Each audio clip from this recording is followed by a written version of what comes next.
ठीक है, शुरू करते हैं अपन न्यूटन्स लॉ ऑफ मोशन। अभी तक अपन ने काइनेमेटिक्स देख लिया। काइनेमेटिक्स में वेलोसिटी एक्सेलरेशन की तुम लोगों को फील आ गई होगी, है ना। Velocity vector quantity, speed scalar quantity, पूरा वही जो अपन ने काइनेमेटिक्स में पढ़ा था कुल मिला के, एक्सेलरेशन वेक्टर क्वांटिटी। ठीक है, और मैं काइनेमेटिक्स जब पढ़ा था तो मैं बार बार एक लाइन बोलता था कि फोर्स की वजह से एक्सेलरेशन आता है। सुनाई क्या तुमने लाइन? अभी अपन कुल मिला के अपन को फोर्स समझना है अब, है ना। तो फोर्स होता क्या है कि अपन देखो, अगर कोई भी ऑब्जेक्ट है तो मैं अगर उस पर फोर्स लगाने तो या तो मैं उसको ऐसे धक्का मारूंगा ऐसे, या मैं उसको पकड़ के खींचूंगा, या फिर दबाऊंगा। ऐसे भी हो सकता है ना, दबा दो। अब मैं दबा रहा हूं या मैं पुश कर रहा हूं, ये दोनों पुश ही तो एक चल में। या मैं उसको दबा रहा हूं तो नीचे की तरफ पुश कर रहा हूं, और ऐसे मार रहा हूं तब भी पुश कर रहा हूं। इसको अंग्रेजी में पुश बोलते हैं, धक्के मारने को, ठीक। और खींचने को पुल बोलते हैं। तो दो ही तरीके से फोर्स आ सकता है, या तो पुश करो या पुल करो। क्लियर?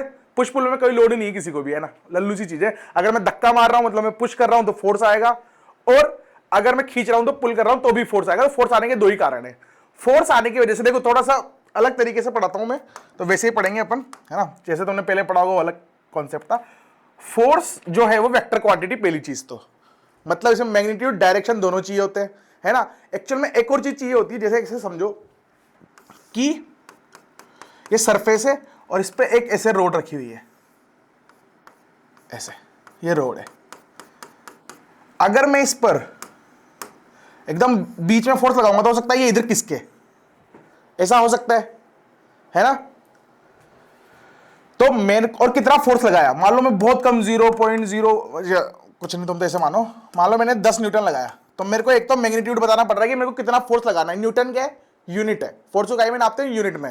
जैसे स्पीड देखते थे, स्पीड मीटर पर सेकंड होती थी, ऐसे फोर्स काई में नापते हैं? यूनिट में। डायन में भी नापते हैं, और आगे जाके देखेंगे, पर अभी समझ में आना चाहिए कि अगर मैं 10 न्यूटन लिख रहा हूं, न्यूटन लिखा हुआ है मतलब मैं फोर्स की बात कर रहा हूं, सही है। फोर्स समझाने के लिए मेरे को मैग्नीट्यूड तो चाहिए ही चाहिए, जाहिर सी बात है, अगर मैं उसको पढ़ रहा हूं तो। दूसरा मेरे को डायरेक्शन भी चाहिए। तो मैंने ये बताया कि डायरेक्शन ये रहा, ऐसा लगा रहा हूं इस डायरेक्शन में, तो ये इधर मूव करेगा, है ना। और अगर ऐसे फोर्स लगाता तो ये इधर मूव करता। ये रोड की जो बात कर रहा हूं मैं, ठीक है ना। एक और सीन हो सकता था कि अगर मैं ये फोर्स बिल्कुल ऊपर कोने पे लगाता एकदम यहां पे, तो क्या होता? तभी ऐसे घूमने की संभावना भी बढ़ जाती इसकी, सही है ना। गुलल मुंडी खा जाता ना ये, गुलल मुंडी क्या बोलते हैं इसको, गुलब पिंडी जो भी बोलते हैं, गोल गोल घूमना शुरू करता, मतलब ऐसे गुड़कता ये। तो एक्चुअल में एक और चीज यहां पे डिसाइड होती है फोर्स समझाने के लिए, पॉइंट ऑफ एप्लीकेशन, कि आप किस पॉइंट पर फोर्स लगा रहे हो। तीन चीजें समझने के लिए, ठीक है। एक तो किस डायरेक्शन में लगा रहे हो, कितना लगा रहे हो, और किस पॉइंट पे लगा रहे हो। तीनों चीजें आएंगी तभी अपन एकदम अच्छे तरीके से फोर्स को समझ सकते हैं, ठीक है। यहां तक समझ में आया। पॉइंट ऑफ एप्लीकेशन आगे जाके अपन टॉर्क पढ़ेंगे, उसमें गोल गोल फर्क नहीं घुमाऊंगा। जैसे ऐसे मैंने पकड़ा और फिर ऐसे बुक को ऐसे घुमाते ना, सलीम सर घुमाते हैं, वैसे देखा है ना तुमने। जैसे मैं कोई रोड उंगली पे ऐसे घुमा रहा हूं, तो उसको जब मैं घुमा रहा हूं बुक को, तो मैं ऐसे फोर्स लगा रहा हूं हाथ से, तभी तो घूम रही हो गोल गोल, है ना। मेरे पास हैगा रजिस्टर, पर मैं घुमा नहीं पाता, हर बार गिरा देता हूं। तो ये ऐसे है। अभी अगर मेरे को इसको घुमाना है तो मैं इसको ऐसे फोर्स लगाऊंगा, इस वाले हाथ से फोर्स लगा रहा हूं घुमाने के लिए, ऐसे गोल गोल, ये ऐसे गुलल मंडी खा रहा है ये, है ना। तो गोल घूमना ये भी तो फोर्स की वजह से आया ना यार। ऐसे कैसे घुमा? अभी ना ठीक है, कृष्ण भगवान बन जा, और क्या। ऐसे जब मैं इसको ऐसे धक्का मार रहा हूं तो फोर्स की वजह से गोल गोल भी घूम सकती है चीजें। तो फोर्स लगने की वजह से गोल गोल घूम सकती है, आगे बढ़ सकती है। दो केस हो सकते हैं, और भी इफेक्ट है, उसकी शेप भी बदल सकता हूं। अगर मैं बहुत ज्यादा फोर्स लगा दूंगा तो उसको ऐसे मचोड़ दूंगा, है ना। रसगुल्ला है, रसगुल्ले को एकदम ऐसे ऐसे करूंगा तो कचुम्बर बन जाएगा उसका, तो मैंने उसकी शेप बदल दी, है ना। और एक और चीज कि अब तुम ऐसे समझो कि जब मैंने फोर्स लगाया तो फोर्स लगाने से एक्सेलरेशन आता है। जब भी मैं जीवन में फोर्स लगाऊंगा, फोर्स लगाते क्या आएगा? एक एक्सेलरेशन आएगा। यहां तक क्लियर है फंडा? फोर्स लगाते एक्सेलरेशन आता है ना। कैसे आता है इसका डेरिवेशन वगैरह वो अपन न्यूटन सेकंड लॉ में देखेंगे, पर अभी तुमको इतना समझ में आना चाहिए, फोर्स लगाऊंगा एक्सेलरेशन आएगा, और एक्सेलरेशन कारण होता है वेलोसिटी में बदलाव लाने का। सबके रोम रोम में बसी हुई होगी ये बात, जिसने मेरे से काइनेमेटिक्स पढ़ा है। एक्सेलरेशन कारण होता है वेलोसिटी में बदलाव लाने का। तो मेरे को ये समझ में आ गया कि जब मैं वेलोसिटी खेल रहा था तो कहीं ना कहीं फोर्स तो लगा ही होगा, जब भी तो ये वेलोसिटी आई होगी, क्योंकि बिना फोर्स के एक्सेलरेशन नहीं आ सकता, और बिना एक्सेलरेशन के वेलोसिटी में चेंज नहीं आ सकता। चेंज क्यों बोल रहा हूं? क्योंकि एक्चुअल में न्यूटन फर्स्ट लॉ जो होता है, न्यूटन ने 3 लॉ दिए थे अपन को, ठीक है। न्यूटन 3 लॉ दिए थे। पहले लॉ में उसने क्या बोला कि जो ऑब्जेक्ट जैसे रखा हुआ है वो वैसे ही रहना चाहता है। ये यहां रखा हुआ है, तो अभी मैं कुछ भी फोर्स कुछ नहीं लगा रहा, शांति से बैठा, इसका डिब्बे का नाम बोलता हूं मैं ए है, तो ये डिब्बा शांति से बैठा रहेगा, तो ये चाहता है कि मेरे को डिस्टर्ब मत करो, मैं यहीं रहना चाहता हूं। तो जब तक मैं इसमें फोर्स नहीं लगाऊंगा तब तक ये चेंज नहीं होगी, इसका मोशन पढ़ा है अपन ने, है ना। तो इसका मोशन चेंज नहीं होगा, इसकी पॉइंट, इसकी लोकेशन जो है वो बदलेगी नहीं। जब तक, कब तक नहीं बदलेगी, जब तक मैं इसमें फोर्स नहीं लगाता। तो मेरे को आके इसमें फोर्स लगाना पड़ेगा। तो मान लो मैंने इसमें फोर्स लगा दिया, ये लो ऐसे 10 न्यूटन का। जैसे मैंने इसमें फोर्स लगाया होगा, फोर्स लगाने की वजह से एक्सेलरेशन आया होगा, सही है। कितना आया होगा, क्या आया होगा उसकी बात नहीं कर रहा, एक्सेलरेशन आया होगा, ये तो तुमको समझ में आता है ना। एक्सेलरेशन आया, एक्सेलरेशन की वजह से क्या होगा, वेलोसिटी आएगी। तो ये वेलोसिटी में बदलाव आया इनडायरेक्टली। मैं पहले बोल सकता हूं कि पहले तो सर ये रेस्ट पे था, फिर मैंने फोर्स लगाया, फोर्स लगाने के बाद एक्सेलरेशन आया, एक्सेलरेशन से वेलोसिटी आई, तो इसमें वेलोसिटी में चेंज आ गया। पहले 0 थी, फिर बाद में v हो गई। समझे गए तुम लोग क्या हुआ कहानी। तो ये कोर कॉन्सेप्ट है, ये पूरी 11 12 में तुम्हारे काम आएगा। तो कोई समझ में आना चाहिए। फोर्स लगा, फोर्स से एक्सेलरेशन आया, एक्सेलरेशन कारण होता है वेलोसिटी में बदलाव लाने का। क्लियर है यहां तक बात सबको फंडा क्लियर है। अब हेडिंग डालो फोर्स। अब फोर्स के बारे में पढ़ेंगे। फोर्स के एप्लीकेशन थोड़ा थोड़ा हमारे दिमाग में होनी चाहिए ताकि मैं थोड़े अच्छे क्वेश्चन करा पाऊं, है ना। स्टार्टिंग में जिनके भी कैमरे बंद है, कैमरे चालू कर दो या मीटिंग लीव कर दो, दोनों में से एक काम कर लो।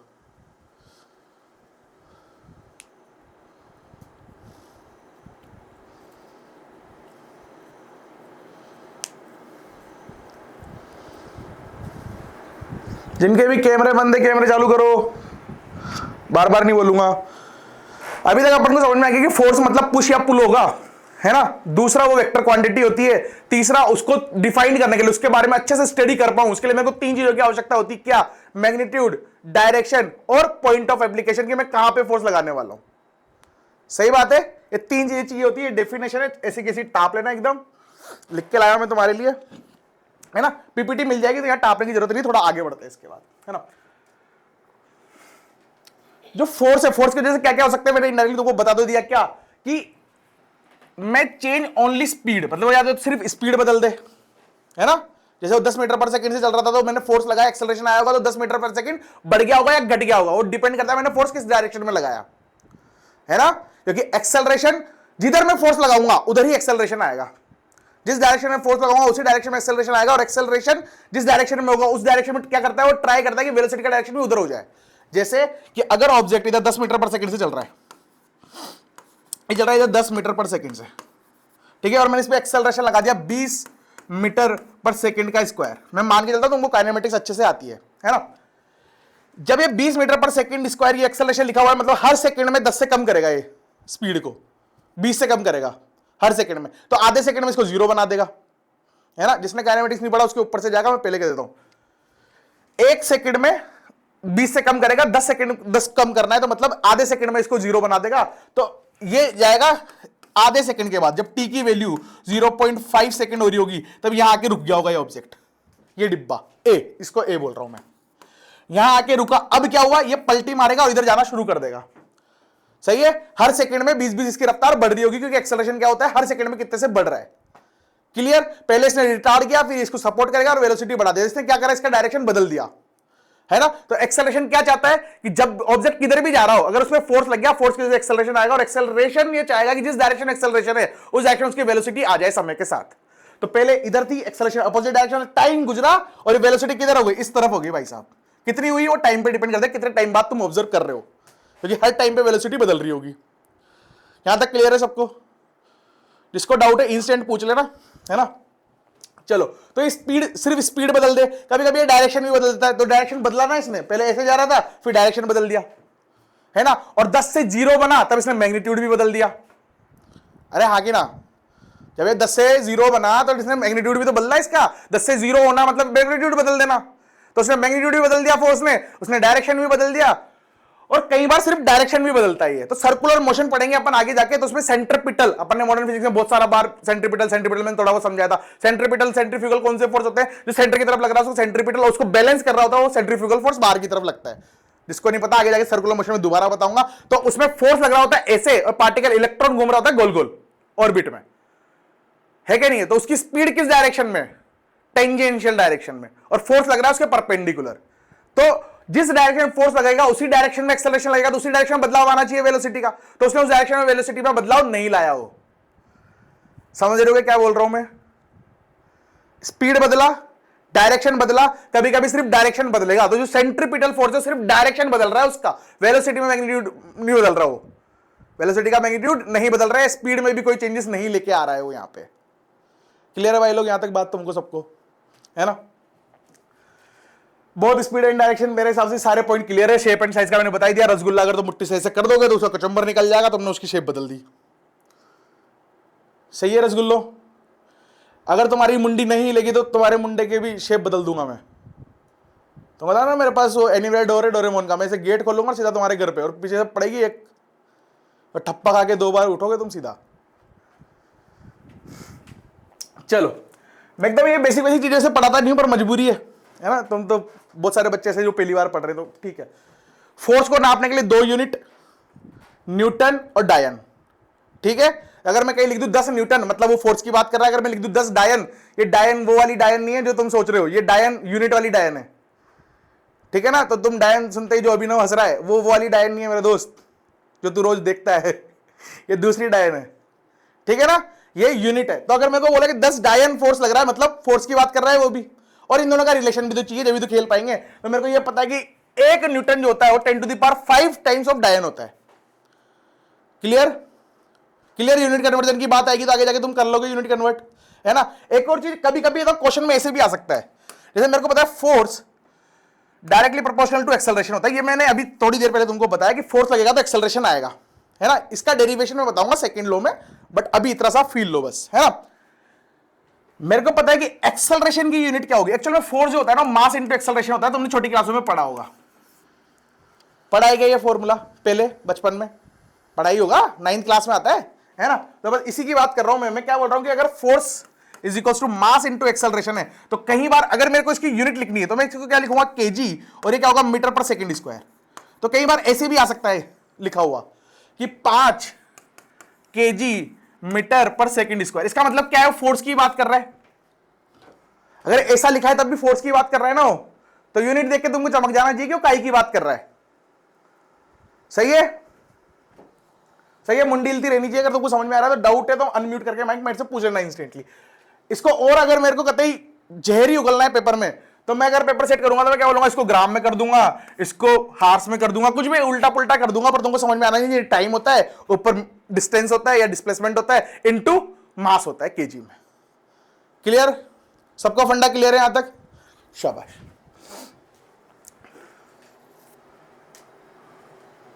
अब फंडामेंटल फोर्सेस, कुछ कुछ फोर्सेस जो है कि जो संसार में फंडामेंटल फोर्स का दर्जा दे दिया अपन ने उनको। इसमें क्या क्या आ जाते हैं, ग्रेविटेशन फोर्स, तो धरती माता जो फोर्स लगाती है उसको ग्रेविटेशन फोर्स बोलते हैं। जैसे मैं इसको छोड़ूंगा तो ये नीचे जा रहा है, यहां पर रेस्ट पे था, मैंने जैसे छोड़ा तो नीचे गिरना शुरू हुआ, वेलोसिटी में बदलाव आया, मतलब कोई ना कोई तो फोर्स लग रहा होगा, क्योंकि बिना एक्सेलरेशन के वेलोसिटी में बदलाव आ ही नहीं सकता, है क्या नहीं है? तो अगर वेलोसिटी में बदलाव आया मतलब भाई साहब एक्सेलरेशन आया होगा, एक्सेलरेशन आया अर्थात फोर्स तो लगा होगा। उसी फोर्स को, जो फोर्स इसको यहां से यहां तक ला रहा है, वेलोसिटी में चेंज ला रहा है, वो वाला फोर्स कौन सा होता है, ग्रेविटेशनल फोर्स।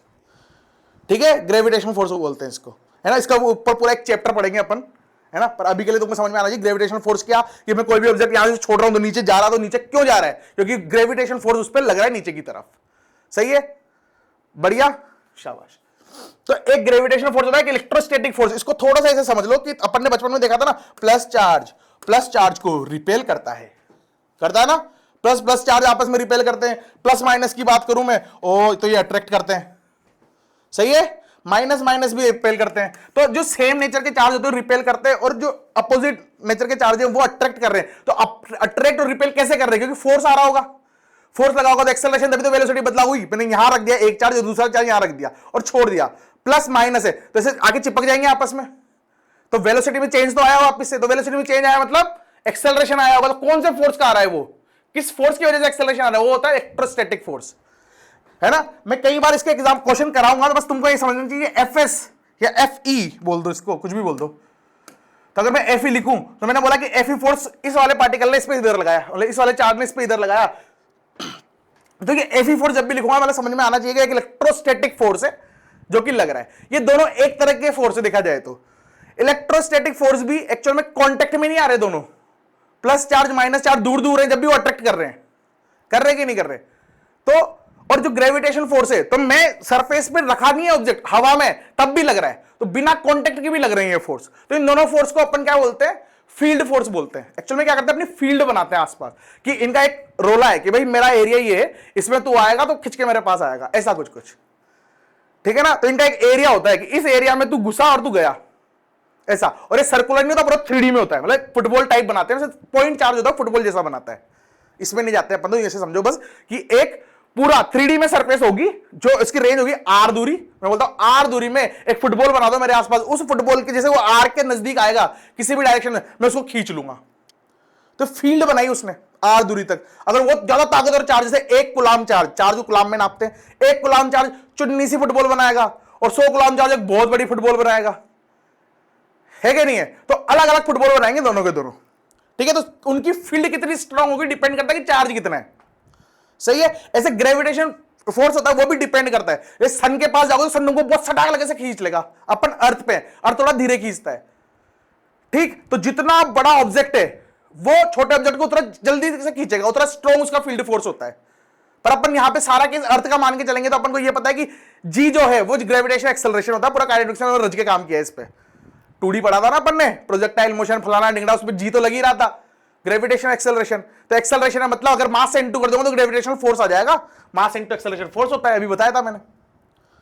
अरे समझ में आ रही कि नहीं आ रही तुमको बातें, कि पेन चलाऊं, आ रही है ना यहां तक? तो बस ऐसा ही खेल है। तो ये दोनों जो फोर्स है ये फील्ड फोर्स है। क्या ये फील्ड फोर्स, ये फील्ड बनाते कांटेक्ट में आने की आवश्यकता नहीं है इनको लगने के लिए, सही है। अगर मेरे को एक चीज बताओ, जैसे मैंने बोला ग्रेविटेशन, तो ये मैंने बोला धरती माता, और मैंने यहां रख दिया ये ऑब्जेक्ट, अब ये टच कर गया कांटेक्ट सरफेस पे, तो क्या धरती माता इस पे अभी फोर्स लगा रही कि नहीं लगा रही? बताओ, मुकेश बताएगा। मुकेश बता, तू मुकेश है, तूने नाम बदल लिया। लगा रही है फोर्स, तो लगा रही है भाई साहब, क्योंकि अगर मैं यहां पे वेइंग मशीन रख दूं, वेइंग मशीन समझते हैं क्या अपन, जिसे वजन तोलते हैं, है ना। तो उस वेइंग मशीन पे तू खड़ा होएगा अगर, तो भाई तेरा वेट दिखाएगी ना ये, क्या तू 100 किलो का है या तू पाव भर है, हर एक इंसान हल्का फुल्का हो सकता है ना, ऐसे। तो तूने नीचे फोर्स लगाया होगा, जब भी तो इसने ऊपर रीडिंग दी होगी मेरे को, है कि नहीं है। तो एक सरफेस भी इसमें ऊपर फोर्स लगा रही है, सरफेस है ना, ये भी ऊपर फोर्स लगा रही है, और मैं भी इसमें फोर्स लगा रहा हूं mg, m इंटू जी। m क्या है, मास ऑफ ऑब्जेक्ट, और g क्या है, धरती माता के द्वारा एक्सेलरेशन, सही है। तो यहां भी फोर्स लग रहा है। तो फील्ड फोर्स क्या है कि अगर कांटेक्ट में है तब भी लग रहे हैं फोर्स। तो फील्ड फोर्स का मतलब क्या है कि अगर कांटेक्ट में आके तब भी तो लगेंगे ना यार। उसका मतलब यह है कि अगर तुम कांटेक्ट में नहीं भी हो और उसकी रेंज में हो तब भी वो तुम पे लग जाएगा फोर्स। क्लियर यहां तक फंडा सबको? क्लियर। अब ये न्यूक्लियर फोर्स और वीक फोर्स, तो देखो अपना सीक्वेंस चल रहा था, अपन काइनेमेटिक्स पढ़ाया, फिर उसके बाद मॉडर्न फिजिक्स पढ़ाया। तो मैं मान के चलता हूं कि मॉडर्न फिजिक्स तुमको आती है ना, फिर भी इतना टफ कुछ कॉन्सेप्ट यूज नहीं करूंगा। जो न्यूक्लियस होता है उसके अंदर न्यूट्रॉन, न्यूट्रॉन, प्रोटॉन, प्रोटॉन और प्रोटॉन न्यूट्रॉन के बीच में जो फोर्स लगता है उसको न्यूक्लियर फोर्स बोलते हैं। और ये बहुत स्ट्रॉन्ग न्यूक्लियर फोर्स होता है, क्योंकि एक्चुअल में तुम देखोगे तो प्लस प्रोटॉन पॉजिटिव चार्ज होता है, दूसरा भी पॉजिटिव चार्ज होता है, और न्यूक्लियस फिर भी अंदर है, और न्यूक्लियस स्टेबल होता है, क्योंकि न्यूक्लियस बिना आइटम नहीं बन सकता, आइटम बिना अपन भी तो थोड़ी बन सकते हैं ना यार। हर इंसान, हर ऑब्जेक्ट, हर कुछ चीज एटम से मिलकर बनी है, सब समझते इतना तो, इतनी केमिस्ट्री तो आती होगी तुमको, है कि नहीं है। तो प्रोटॉन प्रोटॉन को रिपेल करना चाहिए था, पर फिर भी वो एटम में एकदम आसपास गले मिलके बैठे हुए हैं। क्यों? क्योंकि उन पे एक स्ट्रॉन्ग फोर्स लगता है, न्यूक्लियर फोर्स बोलते हैं उसको अपन, ठीक है। इसकी इक्वेशन कुछ भी नहीं है अपने पास कि अपन इस फोर्स को ज्ञात कर पाए, मतलब निकाल पाए, ठीक है। अभी तक अपन इतने डेवलप नहीं हुए हैं। अमन, थोड़े पापा तेरे को मार रहे हैं? अंकल प्रणाम। रेपटा चिपका के चले गए भाई इसके पापा, इसके पीछे से आके। कोई नहीं कोई नहीं, ठीक है। अब ऐसे, हाँ क्या है भैया, तो तूने मार खा ली भैया की। मेरा बड़ा भाई मारे मेरे को, मैं टांगे तोड़ दूं उसकी। कल से व्हील चेयर पे आया वो ऑफिस। खैर मेरा बड़ा भाई नहीं, मैं इकलौता हूं मार्केट में, ठीक है। ऐसे वीक फोर्स की बात करें अपन, वीक फोर्स, ये वीक फोर्स एक्चुअल में देखो, जिनको समझ में नहीं आएगा वीक फोर्स वो छोड़ देना, बस जितना बता रहा हूं उतना समझ लो, है ना। एक्चुअल में अपन alpha DK, beta DK, gamma DK, ये 3 डीके पढ़े थे मॉडर्न फिजिक्स में, ठीक है। तो मैंने बोला था कि बीटा डीके में 2 डीके होते हैं सर, एक होता है बीटा माइनस, एक होता है बीटा प्लस। बीटा प्लस में क्या होता है, proton neutron plus positron plus anti neutrino में टूटता है। फिर भी कह रहा हूं जिसके समझ में नहीं आ रहा वो डाइजेस्ट कर लो, कोई लोड नहीं है। जब ये टूटता है ना तो इसमें फोर्स लगता है, उस फोर्स को वीक फोर्स बोलते हैं अपन, बस, ठीक है ना। मॉडर्न फिजिक्स बीच में पढ़ाने का कुछ तो फायदा उठाएंगे ना यार अपन अब। हर चैप्टर नूब की तरह थोड़ी चालू करेंगे। तो वीक फोर्स कौन सा होता है? जब ये डीके हो रहा होता है, डीके का मतलब होता है टूटना। तो जब कोई न्यूक्लियस टूटता है तो ऐसा कुछ कुछ कांड बचता है उसके अंदर। तो जब कांड बच रहा होता है ना, तो जब प्रोटॉन न्यूट्रॉन में कन्वर्ट हो रहा होता है, तब वीक फोर्स उसका रेस्पॉन्सिबल होता है पीछे। क्यों टूटता है वो? क्योंकि वीक फोर्स लगता है वहां पे। चमका क्या सबको? है ना? जिसको ये नहीं समझ में आता वो लिख लो नोट्स में कि ऐसा होता है। फिर जब तुम मॉडर्न फिजिक्स पढ़ लोगे तुमको एकदम एकदम चमक जाएगा तुम्हारी खोपड़ी में कि वाह, ये बंदा ये बोल रहा था उस दिन। आनंद तेरा कैमरा चालू कर यार।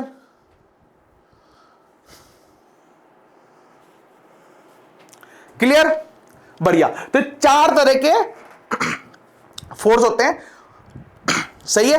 अब ये वाली जो फोर्स है ये भी क्या फील्ड फोर्स है क्या? हाँ, ये चारों ही जो है चारों ही फील्ड फोर्स है। ये चारों के चारों फील्ड फोर्स है। न्यूक्लियर फोर्स भी फील्ड फोर्स होता है और वीक फोर्स होता है, ये भी फील्ड फोर्स ही होता है। परंतु मैंने इन दोनों का तुमको एकदम बारीकी से डिटेल में जाके समझाया क्योंकि ये दोनों अपने काम आएंगे, है ना। तुम जनरली अगर तुम इलेक्ट्रोस्टैटिक्स के क्वेश्चन देखोगे, मतलब एनएलएम के क्वेश्चन देखोगे, तो इलेक्ट्रोस्टैटिक्स के इसके चार्ज के क्वेश्चन नहीं आते, पर मैं तो बनाऊंगा अभी। क्या है, बस एक फोर्स ही तो समझना है जो कि चार रिपेल करने के जैसे लग रहा है, तो अपन तो उस लेवल पे जाके क्वेश्चन करेंगे ना। लल्लू क्वेश्चन करके क्या उखाड़ लोगे तुम? ठीक, चलो। अब जो मैंने बोला कि अब एक्चुअल में फील्ड फोर्स, 2 तरह के फील्ड फोर्स तो मैंने समझा दिए। ये दोनों ही तुम्हारे काम के, न्यूक्लियर फोर्स और वीक फोर्स मैंने भी नेग्लेक्ट कर दिया क्योंकि तुम्हारे काम आएंगे नहीं इस चैप्टर में तो एटलीस्ट। ठीक है। अब उसके बाद कॉन्टेक्ट फोर्स भी तो होते हैं। तो कॉन्टेक्ट फोर्स क्या है एक्चुअल में? तुम देखोगे तो मैं जब ये डिब्बा डिब्बी बना रहा था ऐसे, तो मैं आया और मैंने आके इसको धक्का मारा, सही है। जब मैंने इसको धक्का मारा तो मेरे को इसको अगर किसकाना है, मेरे को अगर यहाँ एक टेबल वगैरह या बॉक्स रखा है और मेरे को किसकाना है तो मैं उसको टच तो करना पड़ेगा ना। बिना टच करके फूक मार के थोड़ी उड़ा दूंगा उसको मैं। मान लो 100 किलो का है वो, तो फूक मार के थोड़ी किसका दूंगा, तो मेरे को उसको टच करना पड़ेगा। तो मैं टच कर रहा हूं तो क्या कर रहा हूं, उस पर कॉन्टेक्ट कर रहा हूं, कॉन्टेक्ट करके फोर्स लगा रहा हूं। तो जब भी फोर्स अप्लाइड करते हैं अपन तो कॉन्टेक्ट फोर्स हो सकते हैं। ठीक है। ऐसे तो मैं 4 लाके भी एक फोर्स मैंने अप्लाई किया इनडायरेक्टली, तो मैं एनसीईआरटी में देखो तो फोर्स अप्लाइड और कॉन्टेक्ट फोर्स, गलत बात है ना। एक चार्ज ला दिया मैंने उसके बगल में, या मैग्नेट ला दी, चुम्बक है क्या नहीं है, एक कील रखी है और मैग्नेट है, उसका अपोजिट पोलैरिटी में रखा तो भग जाएगी या चिपक जाएगी उसके आके, यही होगा, है क्या नहीं है। तो अप्लाइड फोर्स, सारे अप्लाइड फोर्स कॉन्टेक्ट फोर्स होंगे इसकी गारंटी नहीं है, पर जिन फोर्सेस में तुमने फोर्स लगाया और कॉन्टेक्ट में, जैसे मैंने कभी कभी ऐसे क्वेश्चन बनाऊंगा तो मैं ऐसे बोलूंगा ये डिब्बा, और डिब्बे में भाई साहब आके मैंने यहाँ पे से 50 न्यूटन फोर्स लगा दिया, तो ये 50 न्यूटन जो कॉन्टेक्ट फोर्स है, मैंने यहाँ के एरो बनाया, मतलब ये एरो यहाँ पे धक्का मार रहा है इसको, समझे क्या। तो अप्लाइड फोर्स जो कि कांटेक्ट में, उनको कांटेक्ट फोर्स बोलेंगे। क्लियर। और अपने को 2 तरह के कांटेक्ट फोर्स और काम आएंगे यहाँ पे, क्या, एक तो आएगा ये नॉर्मल फोर्स और एक होगा टेंशन फोर्स। ये दोनों बिल्कुल नए नए नाम है, डिटेल में पढ़ेंगे, पर कांटेक्ट फोर्स में 2 फोर्स और पढ़ाने वाला हूं। क्या, एक तो अप्लाइड फोर्स, ये तो क्या ही फोर्स है, तो क्वेश्चन ऐसे बनेंगे कि मैंने 50 न्यूटन लगा दिया, 30 न्यूटन लगा, 40 न्यूटन लगा दिया, तभी तो फोर्स लगा, है ना। तो कांटेक्ट फोर्स है। ठीक। दूसरा, ये 2 तरह के फोर्स और पढ़ेंगे अपने, पढ़ेंगे टेंशन फोर्स और एक पढ़ेंगे नॉर्मल फोर्स। ठीक। एक पढ़ेंगे टेंशन फोर्स और एक पढ़ेंगे नॉर्मल फोर्स। ये टेंशन फोर्स नॉर्मल फोर्स क्या है, पहले नॉर्मल फोर्स को पढ़ते हैं, फिर टेंशन फोर्स पढ़ेंगे बाद में जाके। ठीक, घबराना नहीं, अपन सीक्वेंस में चलेंगे धीरे धीरे एकदम। अब जैसे मैं वो धरती माता खेल रहा था अभी थोड़ी देर पहले कि येलो जी ये टेबल थी और आपने बोला कि सर ये डिब्बा रखा है, इसे धरती माता फोर्स तो लगाएगी, धरती माता एक्सेलरेशन जी लगाती है हमेशा, और इसके मास से गुणा कर दूंगा तो फोर्स आ जाएगा। सही बात है, मास से गुणा कर दूंगा फोर्स आ जाएगा। तो मैंने इसको मास से गुणा कर दिया कि येलो एम, ये एम मास का डिब्बा था। सही मेरे दोस्त। अब एक्चुअल में ये जो टेबल है या ये फ्लोर है, जो भी है, धरती माता है, ये जो भी है, ये ग्रीन वाली सरफेस से कुछ ना कुछ तो फोर्स लगा दी हुई, जब भी तो यहां पर है, वरना जमीन में धस जाना चाहिए था, है क्या नहीं है, धस जाना चाहिए था। अरे तुम एग्री करते हो नहीं करते? अगर ये फ्लोर कमजोर होता, कुल मिला के समझो कि थर्माकोल का वो है आदमी, थर्माकोल की सरफेस है, थर्माकोल समझते हो ना, पेपर की सरफेस है, मान लो उसमें मैंने 5 किलो का बाट रख दिया, बाट मतलब वेट रख दिया, तो फट जाएगा वो पेपर, तो वो कागज उस पर फोर्स नहीं लगा पाया ऊपर। पर जब मैं सरफेस की बात कर रहा हूं, सॉलिड सरफेस की, तो सॉलिड सरफेस क्या कर रही है, इसको रोक के रख रही है, धसने नहीं दे रही है अंदर, तो उसने फोर्स लगाया, जब तो बैलेंस है। एक फोर्स को दूसरा फोर्स बैलेंस कर सकता है, सही है। ये एक्चुअल में इसकी टेंडेंसी क्या है, नीचे जाना, और मैं इसको हाथ से पकड़ के इसे रोक रहा हूं, इसका मतलब क्या है, मैं इस पे इन पे ऊपर की तरफ फोर्स लगा के रख रहा हूं कंटिन्यू, जब भी तो रुका हुआ है क्या नहीं है।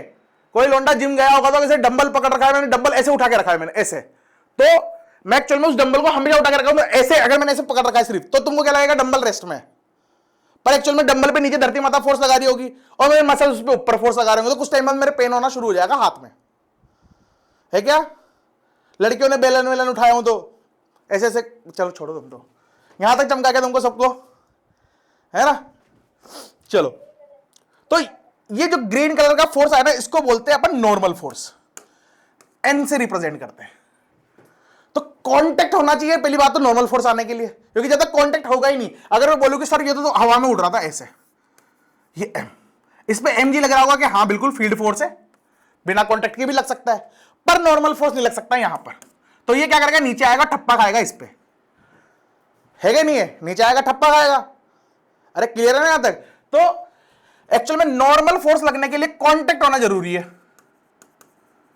अगर कांटेक्ट नहीं होगा तो नॉर्मल फोर्स नहीं आएगा, पहली बात तो क्लियर। और ये हमेशा, जैसे ऐसे भी तो हो सकता था ना कि लो सर आपने ऐसे बनाया, मैं तो ऐसे बनाऊंगा डायग्राम, मैंने तो क्या दवाई नहीं ली मेरी, येलो ये एम था और इस पे नीचे लगा होगा एम जी, तो नॉर्मल लग गया मान लो ऐसे येलो, ऐसे भी हो सकता है। तो इसमें एक और कंडीशन है कि नॉर्मल हमेशा perpendicular to the contact surface लगता है, जिस सरफेस पे टच है वो उसके परपेंडिकुलर लगेगा। जैसे इस डायरेक्शन में ऐसे कॉन्टेक्ट सरफेस तो नॉर्मल लगना चाहिए था ऐसे, ये गलत है, ये सही है। समझे तुम लोग? समझे?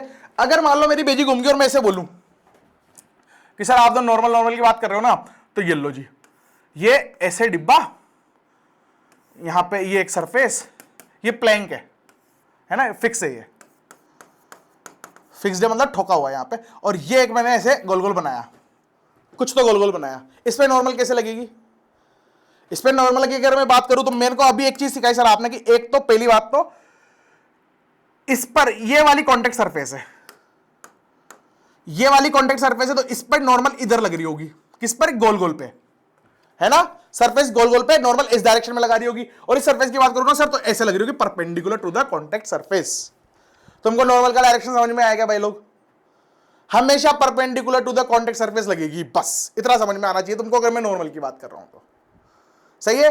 मीटिंग एंड होने वाली है, मीटिंग एंड करके, मीटिंग एंड हो जाएगी तो वापस से लिंक पे क्लिक करके रिज्वाइन कर लेना उसको, है ना? अपन कंटिन्यू करते हैं इसको जब तक एंड नहीं होती, ठीक है? तो ये नॉर्मल फोर्स की जो भी बसड़बाजी थी मैंने यहां लिख दी है, एक बार पढ़ भी लेते हैं, बाकी तुमको नोट्स में मिल जाएगी, है ना? It is a component of a contact force perpendicular to the surface. जो मैं अभी हाड़ोती में मतलब एकदम देसी भाषा में बोल रहा था कि कॉन्टेक्ट सरफेस के परपेंडिकुलर नॉर्मल होनी चाहिए, तो वो ऐसे ही होगी, इसका मतलब वही था, ठीक है? अबे कंपोनेंट क्यों बोल रहे हैं? क्योंकि यार अपन ने बोला कि सर कंपोनेंट का मतलब एक्चुअल में क्या है ना कि उस पर फोर्स, मतलब जब एफबीडी पढ़ाऊंगा तो ये कॉन्टेक्ट सरफेस वाला फंडा क्लियर कर दूंगा, यहां पे जो यहां पे लिखा हुआ है ना वो अभी बताऊंगा तो कंफ्यूज हो जाओगे। सही है? पर नॉर्मल कहां लगेगी? हमेशा perpendicular to the contact surface लगेगी, ये तुम्हारे दिमाग में बसा लो, इस लाइन का वही मतलब है अभी के लिए तुम्हारी नॉलेज के हिसाब से, ठीक? बढ़िया। और ये एक्चुअल में क्या बता रहा होता है कि कितना स्ट्रांगली वो उस सरफेस को पुश कर रहा है। जैसे जो मैंने डायग्राम बनाया था अभी, ये तो ये कितना ज्यादा इसमें धक्का मार रहा होगा, ये गोल गोल इस पे कितना ज्यादा इधर धक्का मार रहा होगा, उतना ही ये वाली सरफेस पर इधर नॉर्मल लगा रही होगी यार, ये तो टूट जानी चाहिए थी, है क्या नहीं है? तो वो बताता है कि कितना जोर से उसको सरफेस को दबा रहा है, तो जितना जोर से मैं सरफेस को दबाऊंगा उतना जोर से सरफेस मेरे को ऊपर की तरफ नॉर्मल लगाएगी। चमका क्या तुमको सबको यहां तक? लल्लू सा है अभी तक तो कोई लोड नहीं है ना किसी को लग रहा है कि एनएलएम टफ है, किसी जमूरे को लग रहा है कि ऐसा? हाँ, अगर लग रहा है तो फिर तुम पहले तो पागल खाने जाओ, तुम्हारे लक्षण सही नहीं है फिर। नॉर्मल फोर्स चमका सबको चमक गया। अब टेंशन के पहले एक चीज पढ़ते हैं अपन, थोड़ा सीक्वेंस तोड़ के इसका।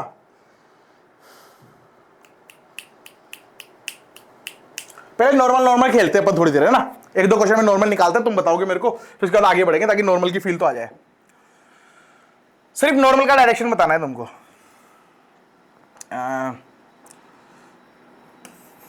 ये ऐसे, वैसे मैं क्वेश्चन भी लेके आया था पर नॉर्मल के नहीं लाया। इस पे रखा मान लो एक डिब्बा ही है, कलर बदल लेते हैं। जैसे टाइमर चलना शुरू हो स्क्रीन पे बता देना। एक डिब्बा ही, एक गोला ये रहा और डिब्बा मैंने यहां पे रख दिया, ये लो ऐसे। 6 मिनट के आसपास है ना? बढ़िया। जैसे 1 मिनट होगा तो बता देना मेरे को। ये है, अब बताओ नॉर्मल कैसे लग रहा होगा? सब पे नॉर्मल का डायरेक्शन बताओ। ये है ए डिब्बा, ये है बी डिब्बा, ए डिब्बे बी डिब्बे पे नॉर्मल का डायरेक्शन बताओ। है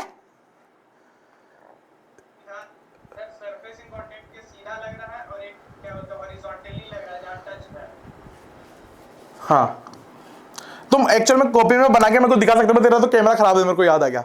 बाकी लोग कॉपी में बना के मेरे को दिखाओ। जूम का कुछ तो फायदा होना चाहिए ना।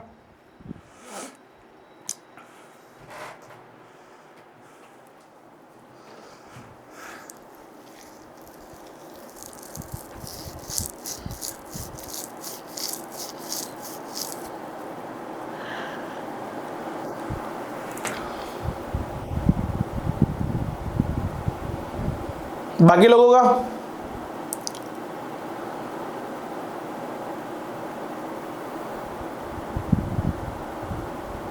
बढ़िया, शाबाश, बहुत बढ़िया, गुड। देखो कैसे बनाऊंगा सर, एक ही बात करूं ना, तो ए पे एक्चुअल में कॉन्टेक्ट सरफेस एक तो ये वाली है, तो ये सरफेस पे नॉर्मल लगा रही होगी ऐसे, सही है। ये वेक्टर क्वांटिटी तो मैं कभी कभी इसका डायग्राम ऐसे ही बना सकता हूं कि नॉर्मल लगा रही होगी ऐसे।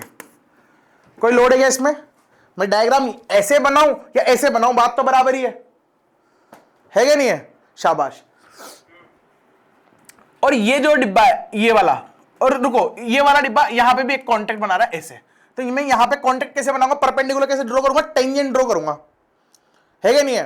तो मैं यहां टेंजेंट ड्रॉ करूंगा सर, ये मान लो टेंजेंट बन गई, तो यहां पे भी लग रही होगी परपेंडिकुलर नॉर्मल, तो मैं ऐसे बना सकता हूं उसको नॉर्मल। इसको n1 बोल दो, इसको n2 बोल दो। समझा क्या तुमको? समझा क्या? हाँ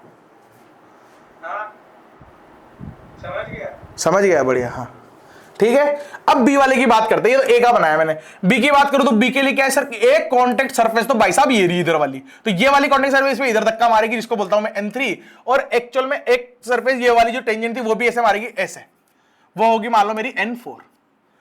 समझेगा तुमको? मेरे हिसाब से नॉर्मल का सबको फंडा क्लियर है। नॉर्मल में तुम्हारे को कोई लोड नहीं आएगा, अभी तो अपन नॉर्मल में बहुत सारी चीजें खेलने वाले हैं, पर इतना तो बेसिक है कि तुमको नॉर्मल पता है परपेंडिकुलर तो कॉन्टेक्ट सरफेस होती है, सही है, बहुत बढ़िया। क्या ए में 3? हाँ एक और होगा ना, नीचे वाला भी होगा, एक और होगा, ये इस वाली सरफेस से भी लग रहा है, तो यहां पे एक और लगेगा, n5 बोल दो इसको। मेरे से छूट गया था वो, सही है। समझे? जितनी भी कॉन्टेक्ट सरफेस जितनी भी है, हो सकता है नॉर्मल 0 आ जाए आगे जाके, पर अपन तो बनाएंगे जितनी भी कॉन्टेक्ट सरफेस सबका नॉर्मल बनाना है, हो सकता है आगे जाके 0 आ जाए। जैसे मैं ऐसे बोल सकता हूं कि ऐसा क्वेश्चन है, मान लो कि दो गोल मटोल से फुटबॉल रखे हैं, एक ये रहा और दूसरा ये रहा, ये बस टच कर रहे हैं, इन पर कोई फोर्स लगा नहीं रखा, कुछ नहीं कर रखा, तो एक्चुअल में देखा जाए तो टच ही है बस, बाकी फोर्स तो 0 ही आएगा। लगाया कैसे? थोड़ा दबाऊंगा तो फोर्स आएगा ना यार, पुश या पुल करूंगा तो फोर्स आएगा ना, अदरवाइज फोर्स कैसे आएगा इस पे? तो सर नॉर्मल तो 0 आएगा, पर कोई बोल दे तुमसे एग्जामिनर कि तू नॉर्मल का डायग्राम बना, तो तू बना तो देगा ना, आप बुद्धि थोड़ी लगाएगा, यूं थोड़ी बोलेगा लगेगा ही नहीं, 0 आएगा, ऐसे थोड़ी है, बनाना तो पड़ेगा उसने बोला है तो मैं बोलूंगा ये वाला डिब्बा इस पर इस डायरेक्शन में फोर्स लगाएगा, और ये वाला डिब्बा इस पर इधर डायरेक्शन में फोर्स लगाएगा, n। चमका क्या तुमको? सबको चमका यहां तक? बहुत बढ़िया, ठीक है।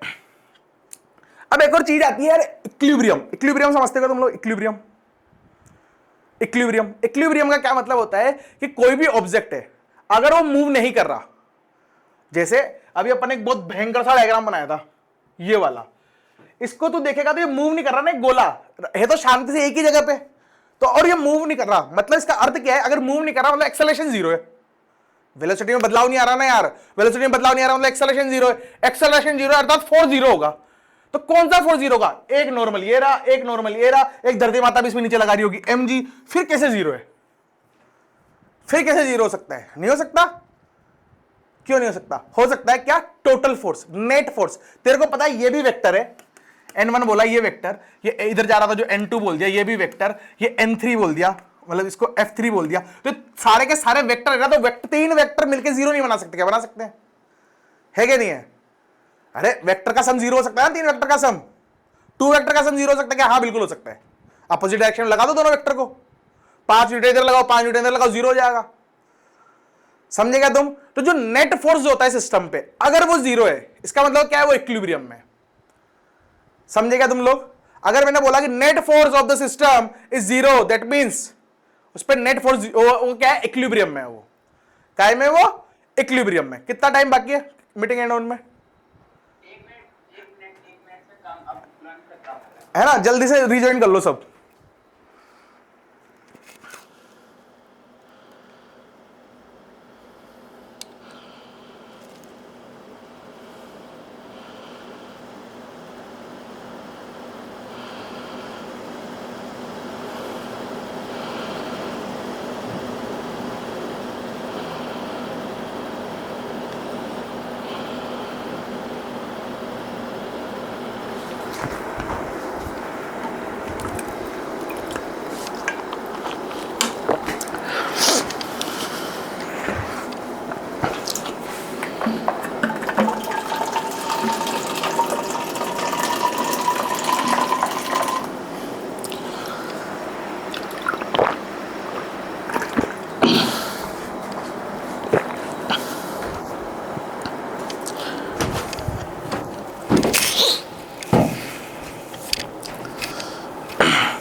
इक्विलिब्रियम का मतलब समझे?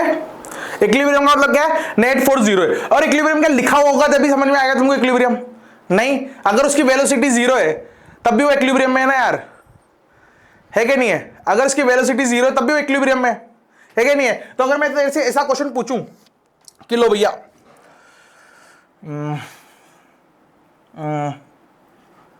ऐसे बनाता है कुछ कुछ, ये है 5 किलो का और ये है 2 किलो का, ऐसे, और ये सरफेस है, ये सरफेस है मान लो। एक ही बनाते हैं, चलो दो नहीं बनाते, एक ही बनाते, फिर एक वीडियो में बनाएंगे 2 डिब्बे का। तो ये रखा 5 किलो का डिब्बा, ठीक है।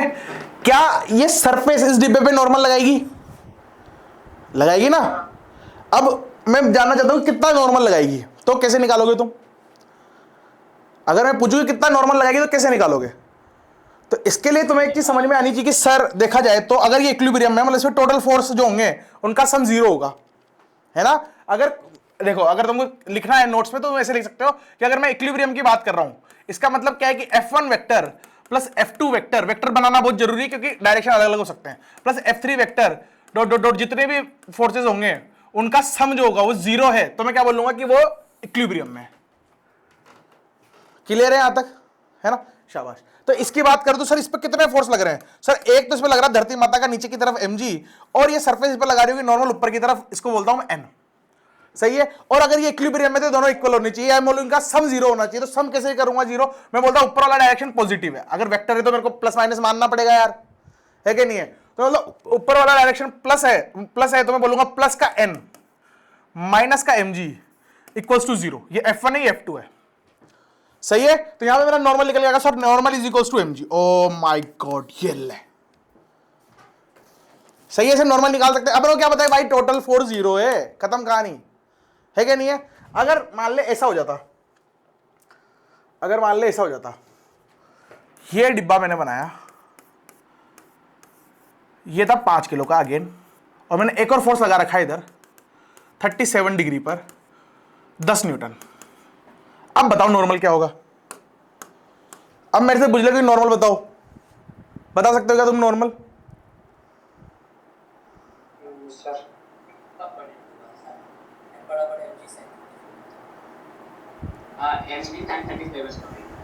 बहुत बढ़िया। देखो क्या होगा, मेरे को ये पता है, मेरे को नॉर्मल निकालना है, तो मेरे को क्या होता है कि टोटल फोर्सेस जीरो होने वाले हैं, टोटल फोर्सेस जीरो होने वाले हैं। इतना तो समझ में आता है तेरे को? तो मैं ऐसे बोल सकता हूं, अगर ये F1 है, एक नीचे लग रहा होगा mg जिसको मैं F2 बोलता हूं, और नॉर्मल लग रहा होगा F3, इन तीनों का सम जीरो होना चाहिए। तो मैं ऐसे भी बोलूंगा कि सर चलो ठीक है, ओके। अब तुम एक चीज नोटिस करोगे ना, तो इस वेक्टर को, इस वाले फोर्स को, ये एक्चुअली डिब्बा किधर जाएगा पहले तो ये बताओ लॉजिकल अपने तरीके से, डिब्बा किधर जाना चाहिए? इधर किसके का डिब्बा? अगर मैं ऐसे तिरछा फोर्स लगा रहा हूं तो ये डिब्बा आगे जाएगा, है ना। वो आगे जाने का कारण क्या हो सकता है कि सर एक्चुअली में आप देखोगे ना तो इसके दो कंपोनेंट कर सकते हो आप। तो इस वेक्टर को हटाकर अगर मैं इसके कंपोनेंट करके बना दूं तो नीचे लग रहा होगा mg, ठीक, और ऊपर लग रहा होगा नॉर्मल जिसको मैं n बोल रहा हूं अब, है ना। और एक और लग रहा होगा इसका एक कंपोनेंट इधर, जो कि होगा कितना साइन 10 साइन 37 डिग्री, और एक लग रहा होगा इधर 10 कोस 37 डिग्री। लग रहा होगा ऐसे? अरे कंपोनेंट कर सकते हैं ना। और सबको तुमको ये पता है कि अगर फोर्स वेक्टर क्वांटिटी है तो जिस डायरेक्शन में फोर्स लग रहा होगा उस डायरेक्शन के मोशन के वो रिस्पॉन्सिबल होगा।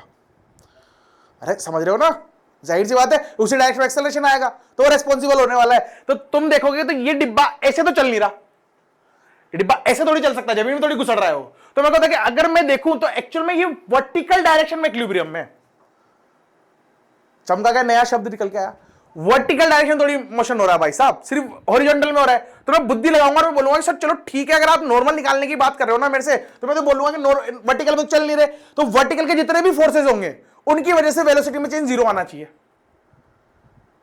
अरे सही बोल रहा हूं ना, मैंने बुद्धि लगाई, मैंने कहा कि चलो ठीक है, इसे एंगल एंगल में मेरे को खेलना नहीं आता, मैं तो दो डायरेक्शन बनाऊंगा इसके, एक डायरेक्शन बनाऊंगा हॉरिजॉन्टल वाला, एक बनाऊंगा वर्टिकल वाला।